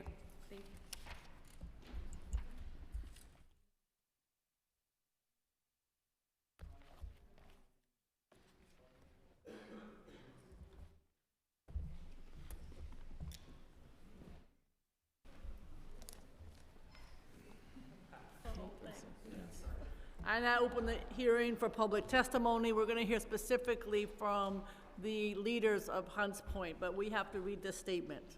I remind members of the public that this is a government proceeding, that decorum shall be observed at all times. Members of the public as such shall remain silent at all times. The witness table is reserved for people who wish to testify. No video recording or photography is allowed from the table. Members of the public may not present audio or video recordings as testimony, but may submit transcripts of such recordings to the Sergeant at Arms for inclusion. If you want to speak at today's hearing, please fill out an appearance card with the Sergeant at Arms and wait to be recognized. You will have 2 minutes to speak on today's oversight hearing topic, which, as you know, is the city's food infrastructure and cost and quality of produce in New York City. If you have a statement or additional testimony you wish to submit, please provide a copy to the Sergeant at Arms. You may also email written testimony to testimony@council.nyc.gov within 72 hours of the close of the hearing. Audio and video recordings will not be accepted. Now we're going to turn to an online panel. I must admit, we're not gonna put them, make them speak just for 2 minutes. They can talk longer. We're gonna hear from Arthur Goldstein, Nick Rodelli, and Matthew Doringo. Thank you very much. And they are on Zoom. Hi, it's Arthur Goldstein here. I'm going to turn it over to Matthew DeRigo, a board member, and to Nick Rodelli, but appreciate that the council and EDC had a fabulous tour of the market last Friday, and we look forward to the conversation.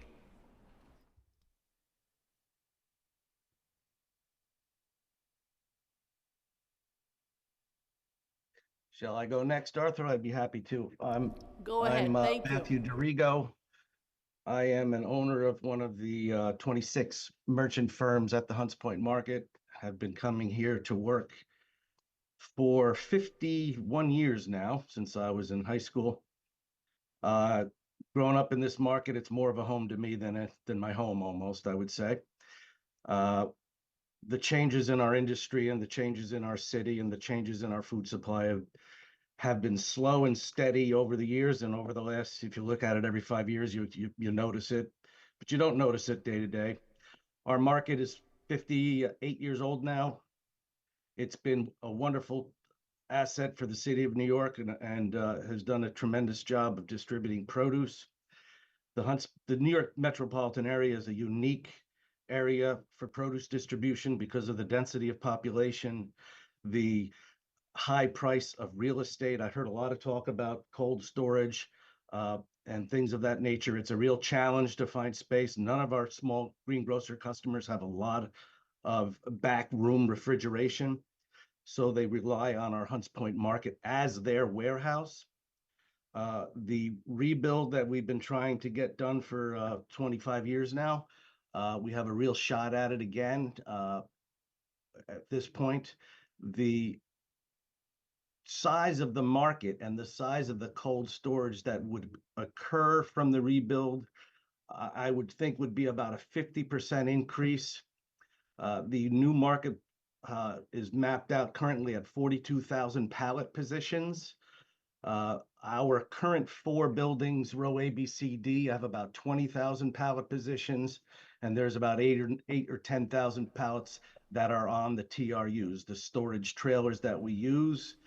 The market has not been big enough to hold its inventory since the early 70s.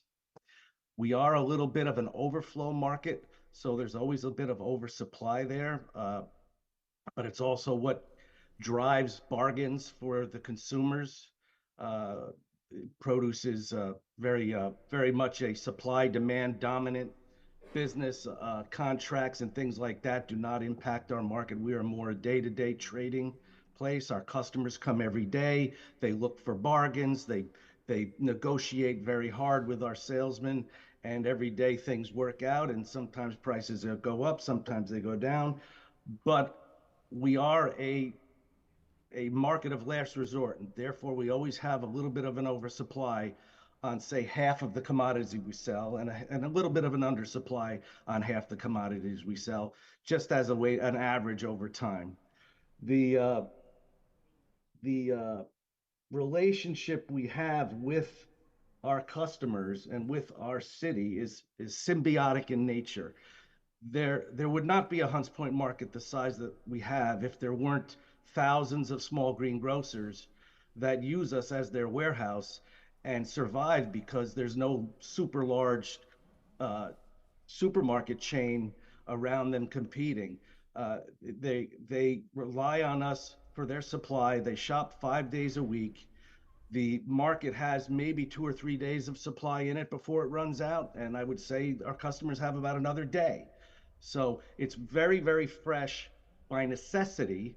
You really can't do it any better, and I don't think you want to, because you want produce to stay fresh and you want it to turn over as quickly as possible. So the symbiosis has been around forever, and I don't anticipate it going anywhere unless the big banner chains figure out a way to battle the real estate business in New York and come in and invade our boroughs. There are a few exceptions, examples of success, but I don't anticipate anything happening to our customer base or happening to the necessity of the Hunts Point market. I can go on and on and on here. There was talk about rail and barge and over-the-road trucks being weighed, and so I can answer any specific questions that anybody might want to, but I think I'll end my comments here.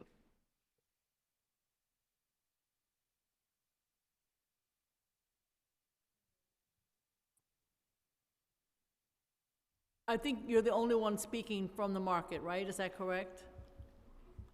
Think so, yes. Okay. All right, thank you, and thank you for the wonderful hospitality. Can you give us the top line issues facing the markets today and any primary requests around alleviating some of those concerns or top line issues? Well, top line has always been that our market has not had adequate capacity to hold the inventory that the industry demands we take it on. And we don't turn down product because it really offers a downward price situation, which, you know, gives better options and opportunities for the consumer. So to me, number one, lack of capacity for storage. We've made up for that in large measure by the TRUs. Nobody likes those, including us. It puts a whole nother level of handling and cost into our business. Instead of take it off, bring it in, and then load it back out, we take it off, put it on a cold storage van, take it back on, put it in the warehouse. And so you're moving things around unnecessarily. It would be wonderful to have a market where that does not happen, and the new rebuild would accomplish that. As far as other top line issues, the market's 58.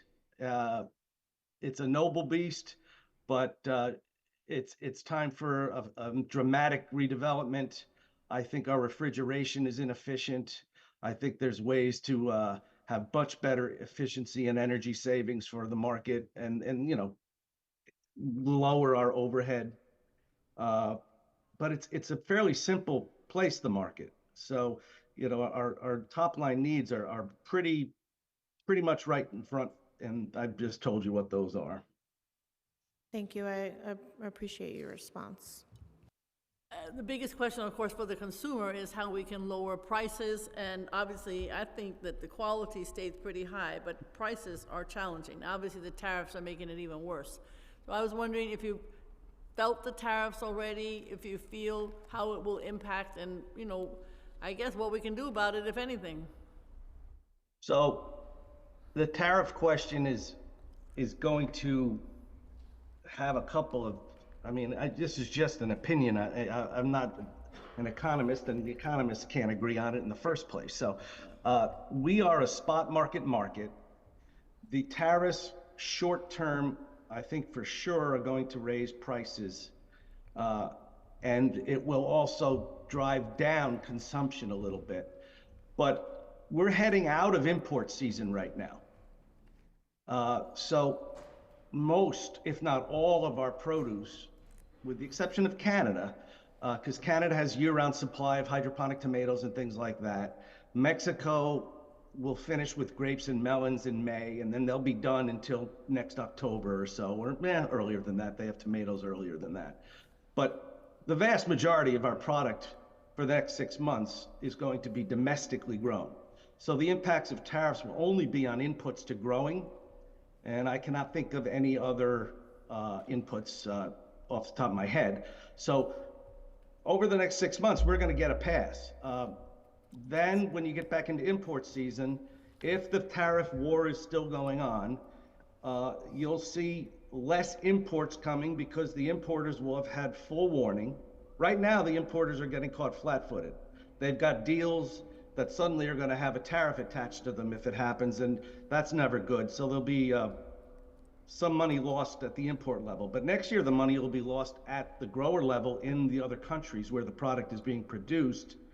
And so there'll be a lot of scrambling and contracts and how the business is going to be done.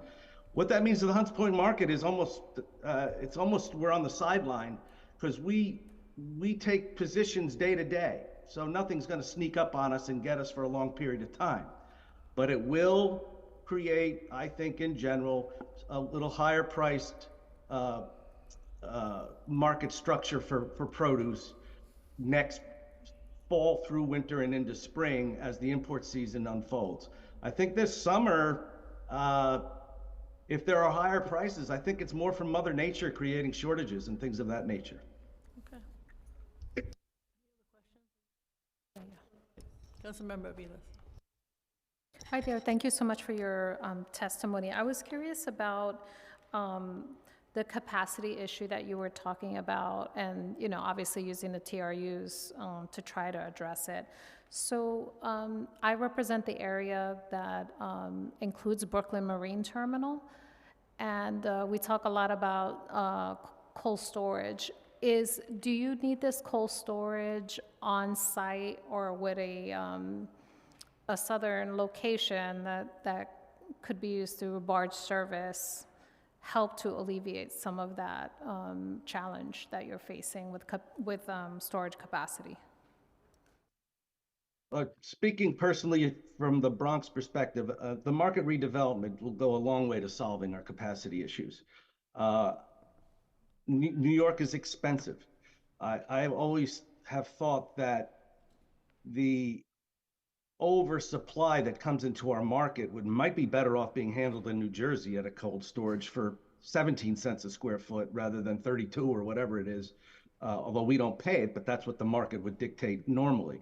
But if you had cold storage in other boroughs, like in Brooklyn, I would urge that the city tries to keep it privatized, because I do think that the one size fits all and the kind of rigid structure that would develop from a public project, I think it would be overbuilt, frankly. So the Brooklyn produce market, there's merchants there. I think that's a good place to start about whether they need a redevelopment, because that market might even be older than our market. There's, I think, almost no hope at the individual greengrocer level, except for maybe small business loans to get some infrastructure there.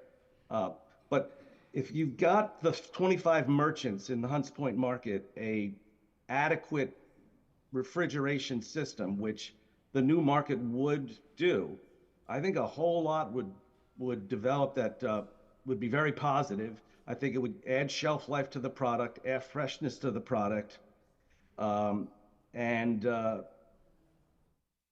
generally be very, very beneficial to the industry. I'm not really sure I answered your question very well. It's a helpful. No, thank you. Your response is helpful. I appreciate it. Thank you so much. I think that's it. We really appreciate that. We had a great tour. Much thanks to your colleague and to. We love the bananas. We love the bananas. Let me could I just interrupt for 1 minute, council member? The Councilman Brewer salad washing machine. Yes, well, how are we doing with that? I will single-handedly spearhead the RFP to find the processing company to come into the market and work there. It would be, I will tell you this, it would be done by a firm and not by the market, because that's a highly specialized business and you need a processing company to do it. But we don't have one in there, and we could sure use one, so I think you're onto something. You have made my day, you've made my family's day, you've made my history. I have this stupid little machine that they gave me from EDC from 20 years ago on my counter at home. I forgot to bring it in. You can't imagine, and thank you. I have no words with they're which to anything from appreciate. little in the industry. They're very sizable, and We're gonna make we're gonna serious. get a big one privately done. Thank you so much. You got it. Okay, thank you very much for your testimony, and we will be working together. It's gonna be called after you, Nick. Thank you so much. Stephen Katzman. We've also been joined online by Councilmember Ressler.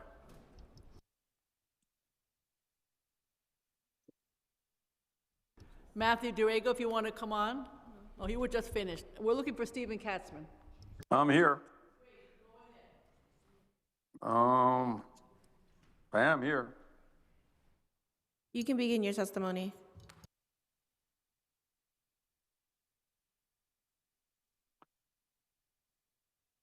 Go ahead, Not sure sir. what not sure what I'm supposed to be saying. Well, whatever you wanted to talk about the market, the current and future, anything to do with food in our city, food production.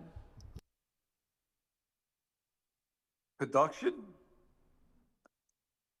Get Arthur. You're muted.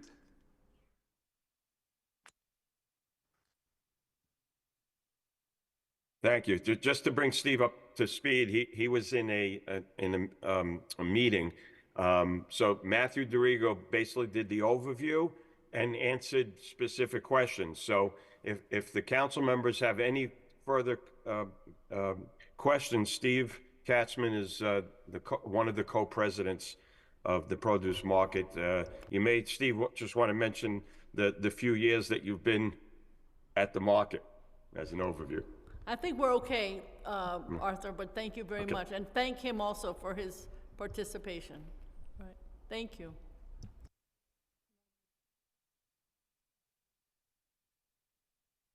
So coming to the podium, please, Adiz Oakley from Rethink Food, one of our favorite organizations.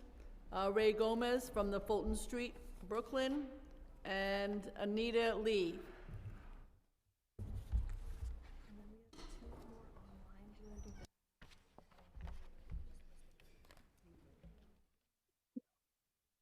Thank you. You have 2 minutes to speak.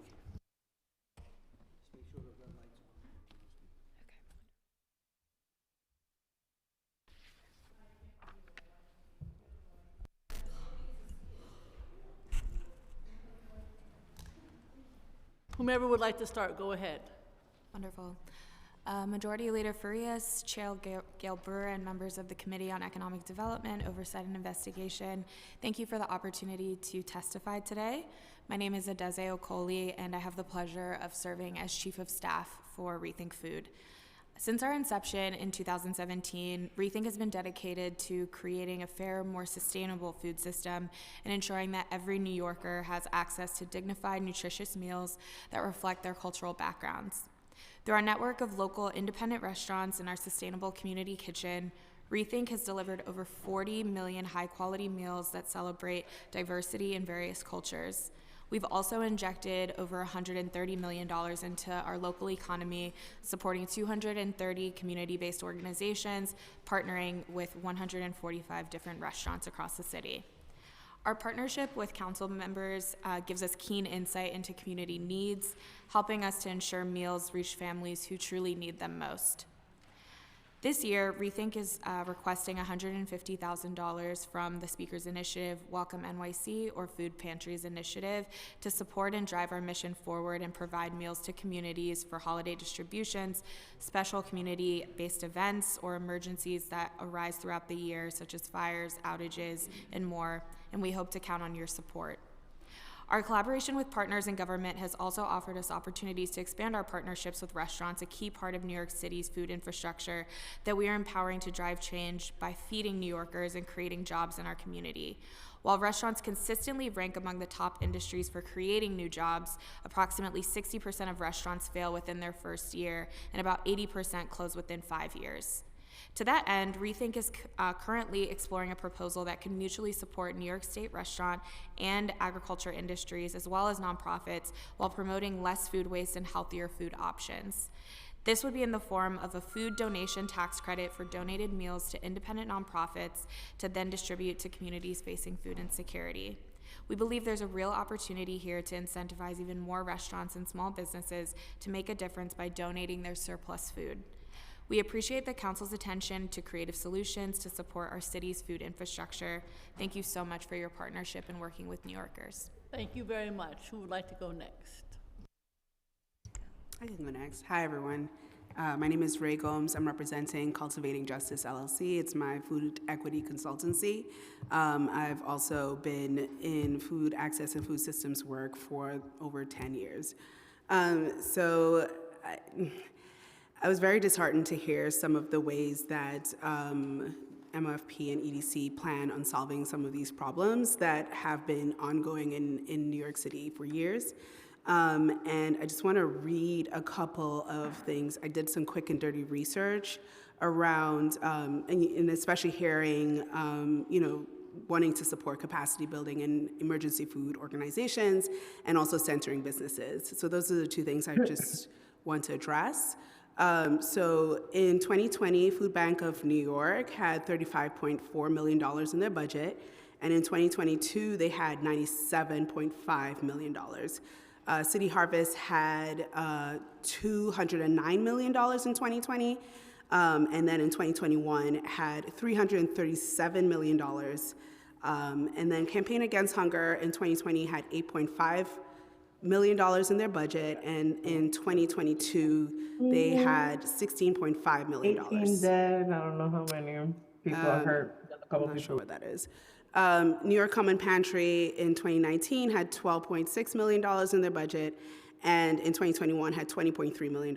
All this to say that if these organizations wanted to solve food insecurity in New York City, their budgets doubled during COVID, and the problem of food insecurity still exists. The status quo to center businesses and corporate emergency food structures has not worked. It will not work. It will continue to not work. And as long as we keep relying on these approaches, food insecurity, high food costs will persist in the city. And I also just want to distinguish between profit-based institutions and community-centered solutions. Hunts Point is a profit-based center. Their food hub and food system solutions that center community, start with community, and are only interested in supporting community and not increasing their profits. And I implore you all to please look at these alternative food systems as a way of solving these entrenchment issues. Thank you. Thank you. Next. Hi, my name is Anita Lee. This is my first time testifying for City Council, so excuse anything I don't do right. I applaud MOFD's and this council's effort in creating a more resilient food infrastructure system. One point I would like to make is to ensure to create a framework so that these hubs, like Hunts Point, are accessible to a diverse set of food distributors and producers as reflective of the demographics and needs of the New York City. From my understanding, anyone can pay a daily rate to enter Hunts Point, but in order to rent space in the Hunts Point hub, you need to be approved by the existing members and pay duties to be a member. Members being anyone, even companies as large as Costco. And like apartment co-ops, becoming a member is very political and complicated since votes are involved, which may discourage diversity. In this vein, building a new public produce hub at Hunts Point using city funds while keeping the rental entry system the same feels like concentrating opportunities to just a select few, which limits the opportunities for other competitors. Concentrating power to a few players does not reduce food prices, it does the opposite. Second point, has there been any movement to develop the Brooklyn terminal as a food hub as well?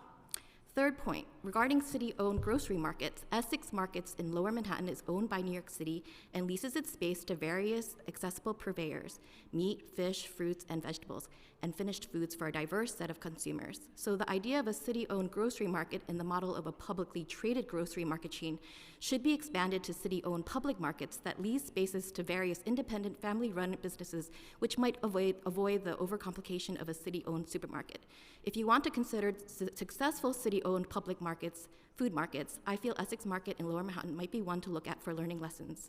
In conclusion, please consider creating a set of rules to ensure that this taxpayer-funded Hunts Point project maintains easy access to a diverse set of small, medium food distributors and producers so that we don't fund a project just for big players who already have a seat at the table and increase their power to set prices.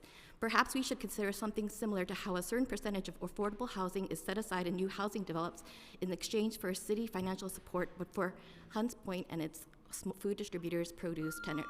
Thank you for the opportunity to speak.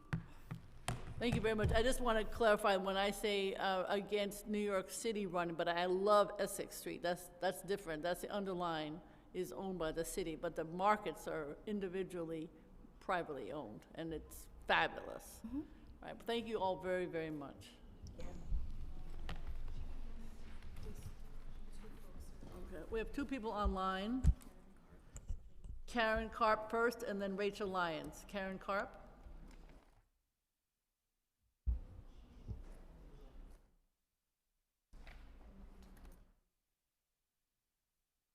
Karen Carp? everyone. Oh, there you are. Karen, go yes. ahead. Hi, Gail. Hi, everybody. How are you? I just need to pull up my testimony, which I'm afraid is very long. 2 minutes. So Yeah. I'm going to try to, actually, I'm sorry, you just caught me a little bit by surprise at this moment. I was just about to sign off. Could I defer to Rachel, and could you come back to me? Would that be okay? Sure, yeah. Thanks. Rachel Lyons?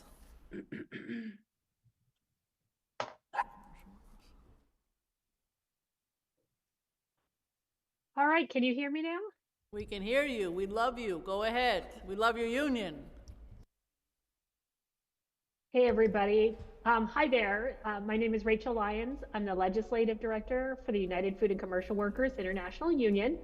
We represent 1.2 million members in North America and 65,000 members here in the state of New York. And we work across all kinds of food retail, from retail to meat packing, food processing, grocery, as well as in healthcare and cannabis. And thank you so much for the opportunity to join the conversation today. Thank you, Chair Brewer and Chair Fayez.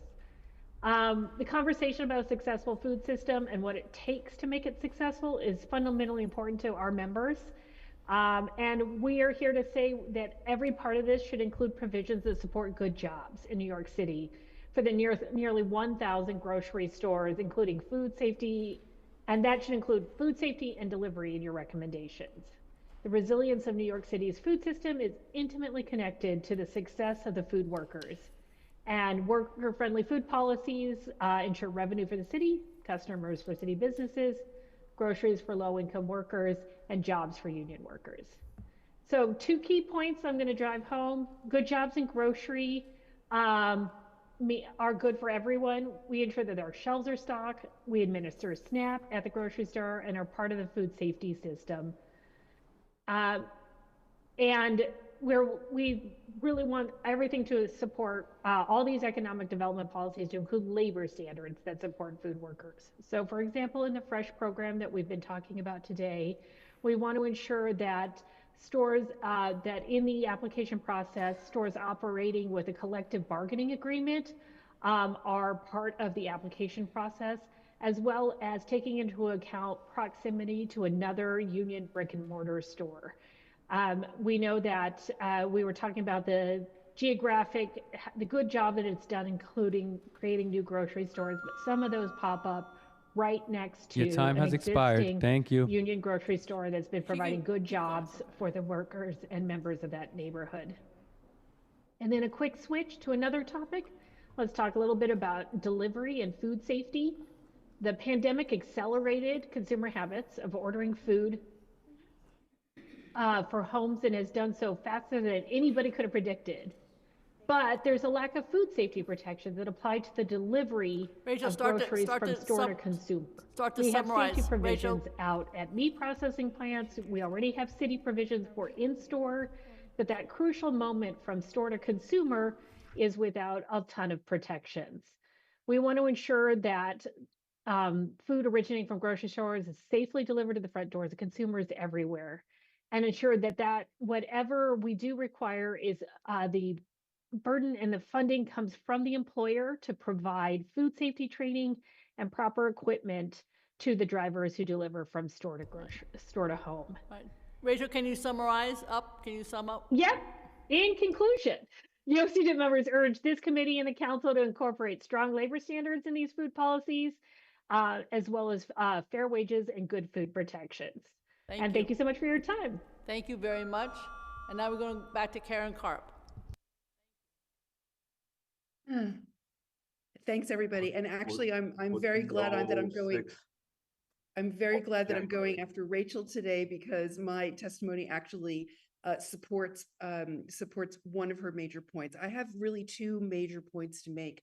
One is I wanted to bring up a specific element about food affordability and about the role of city food infrastructure to maintain food affordability.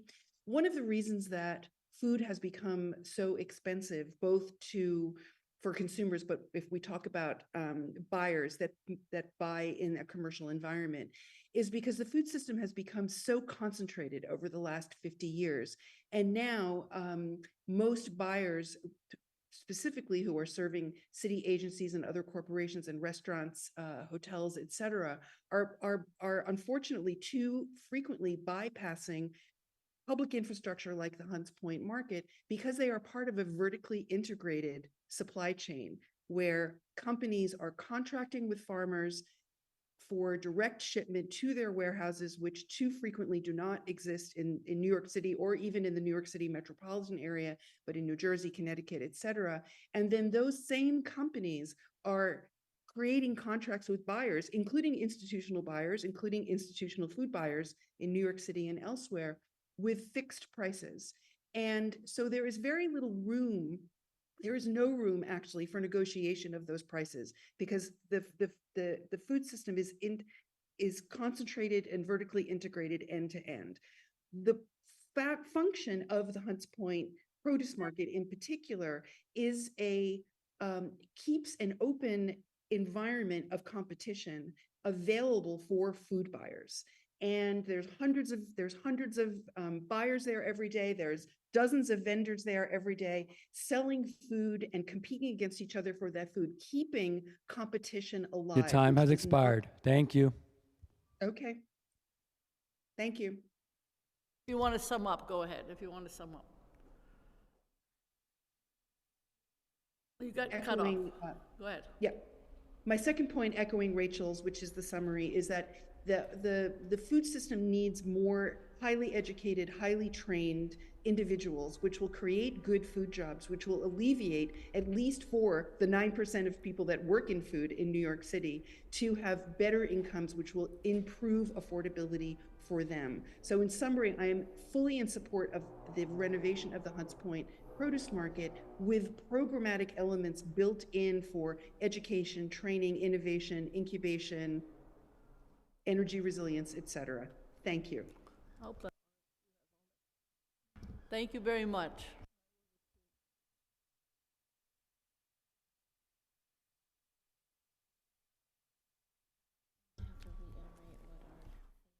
Oh, we have to do it again now. Christopher Leon Jones and Sharon Brown, and we're here to talk about the food infrastructure.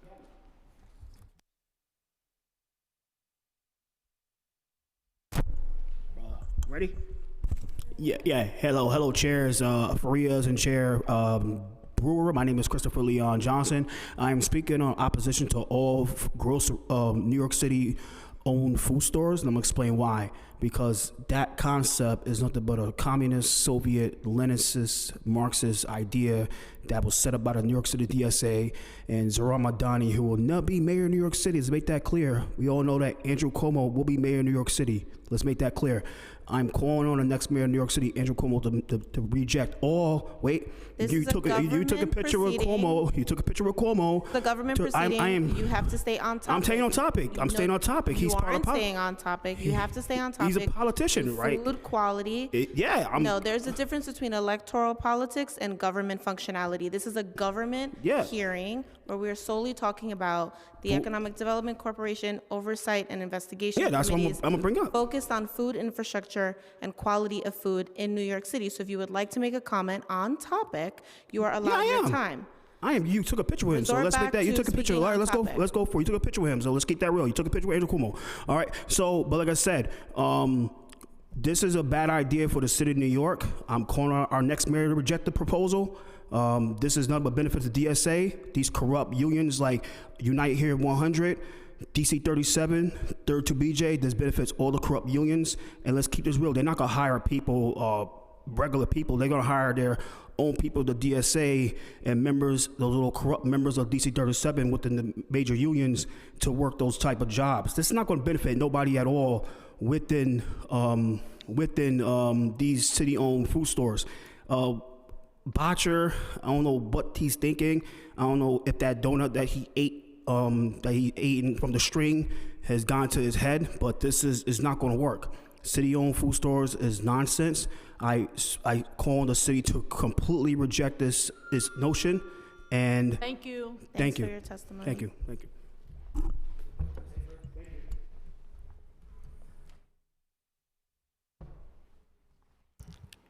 Hello, my name is Sharon Brown.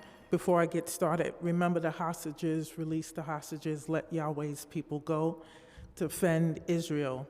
Some of our hostages were starved because it's a food theme. Just remember our hostages. We have 59.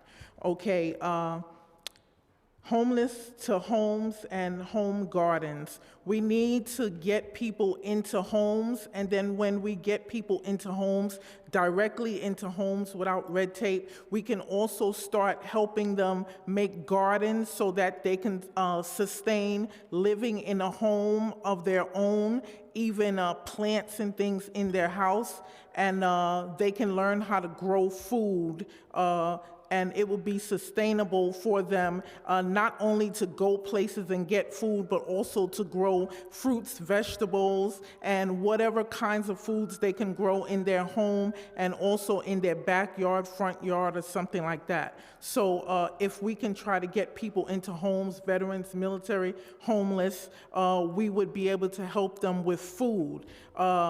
I want, as I said before, I want to make not-for-profit restaurants and grocery stores, clothing stores, different kinds of chain stores, and people can go there for free. Of course, there are going to be regular stores where people purchase things, but we can have not-for-profit stores where people go to, if they have some kind of need over time that is consistent regularly, if something arises, some kind of emergency, they can go to these kind of stores and shop. They don't have to use money. They can come in and shop. We can find out what they need, and I don't know that everybody needs a referral because we can't have red tape. So I would like a store where people feel free to shop. Thank you very much. Thank you. We've now heard from everyone who has signed up to testify. If we inadvertently missed anyone who would like to testify in person, please visit the sergeant's table and complete a witness slip. If we inadvertently missed anyone who would like to testify virtually, please use the raise hand function in Zoom, and a member of our staff will call on you in the order of hands raised. Okay, no one is coming forth, so I'd like to note again that written testimony, which will be reviewed in full by committee staff, may be submitted to the record up to 72 hours after the close of this hearing by emailing it to testimony@council.nyc.gov. And I would like to thank our wonderful co-chair, Council Member Amanda Farias, and all staff.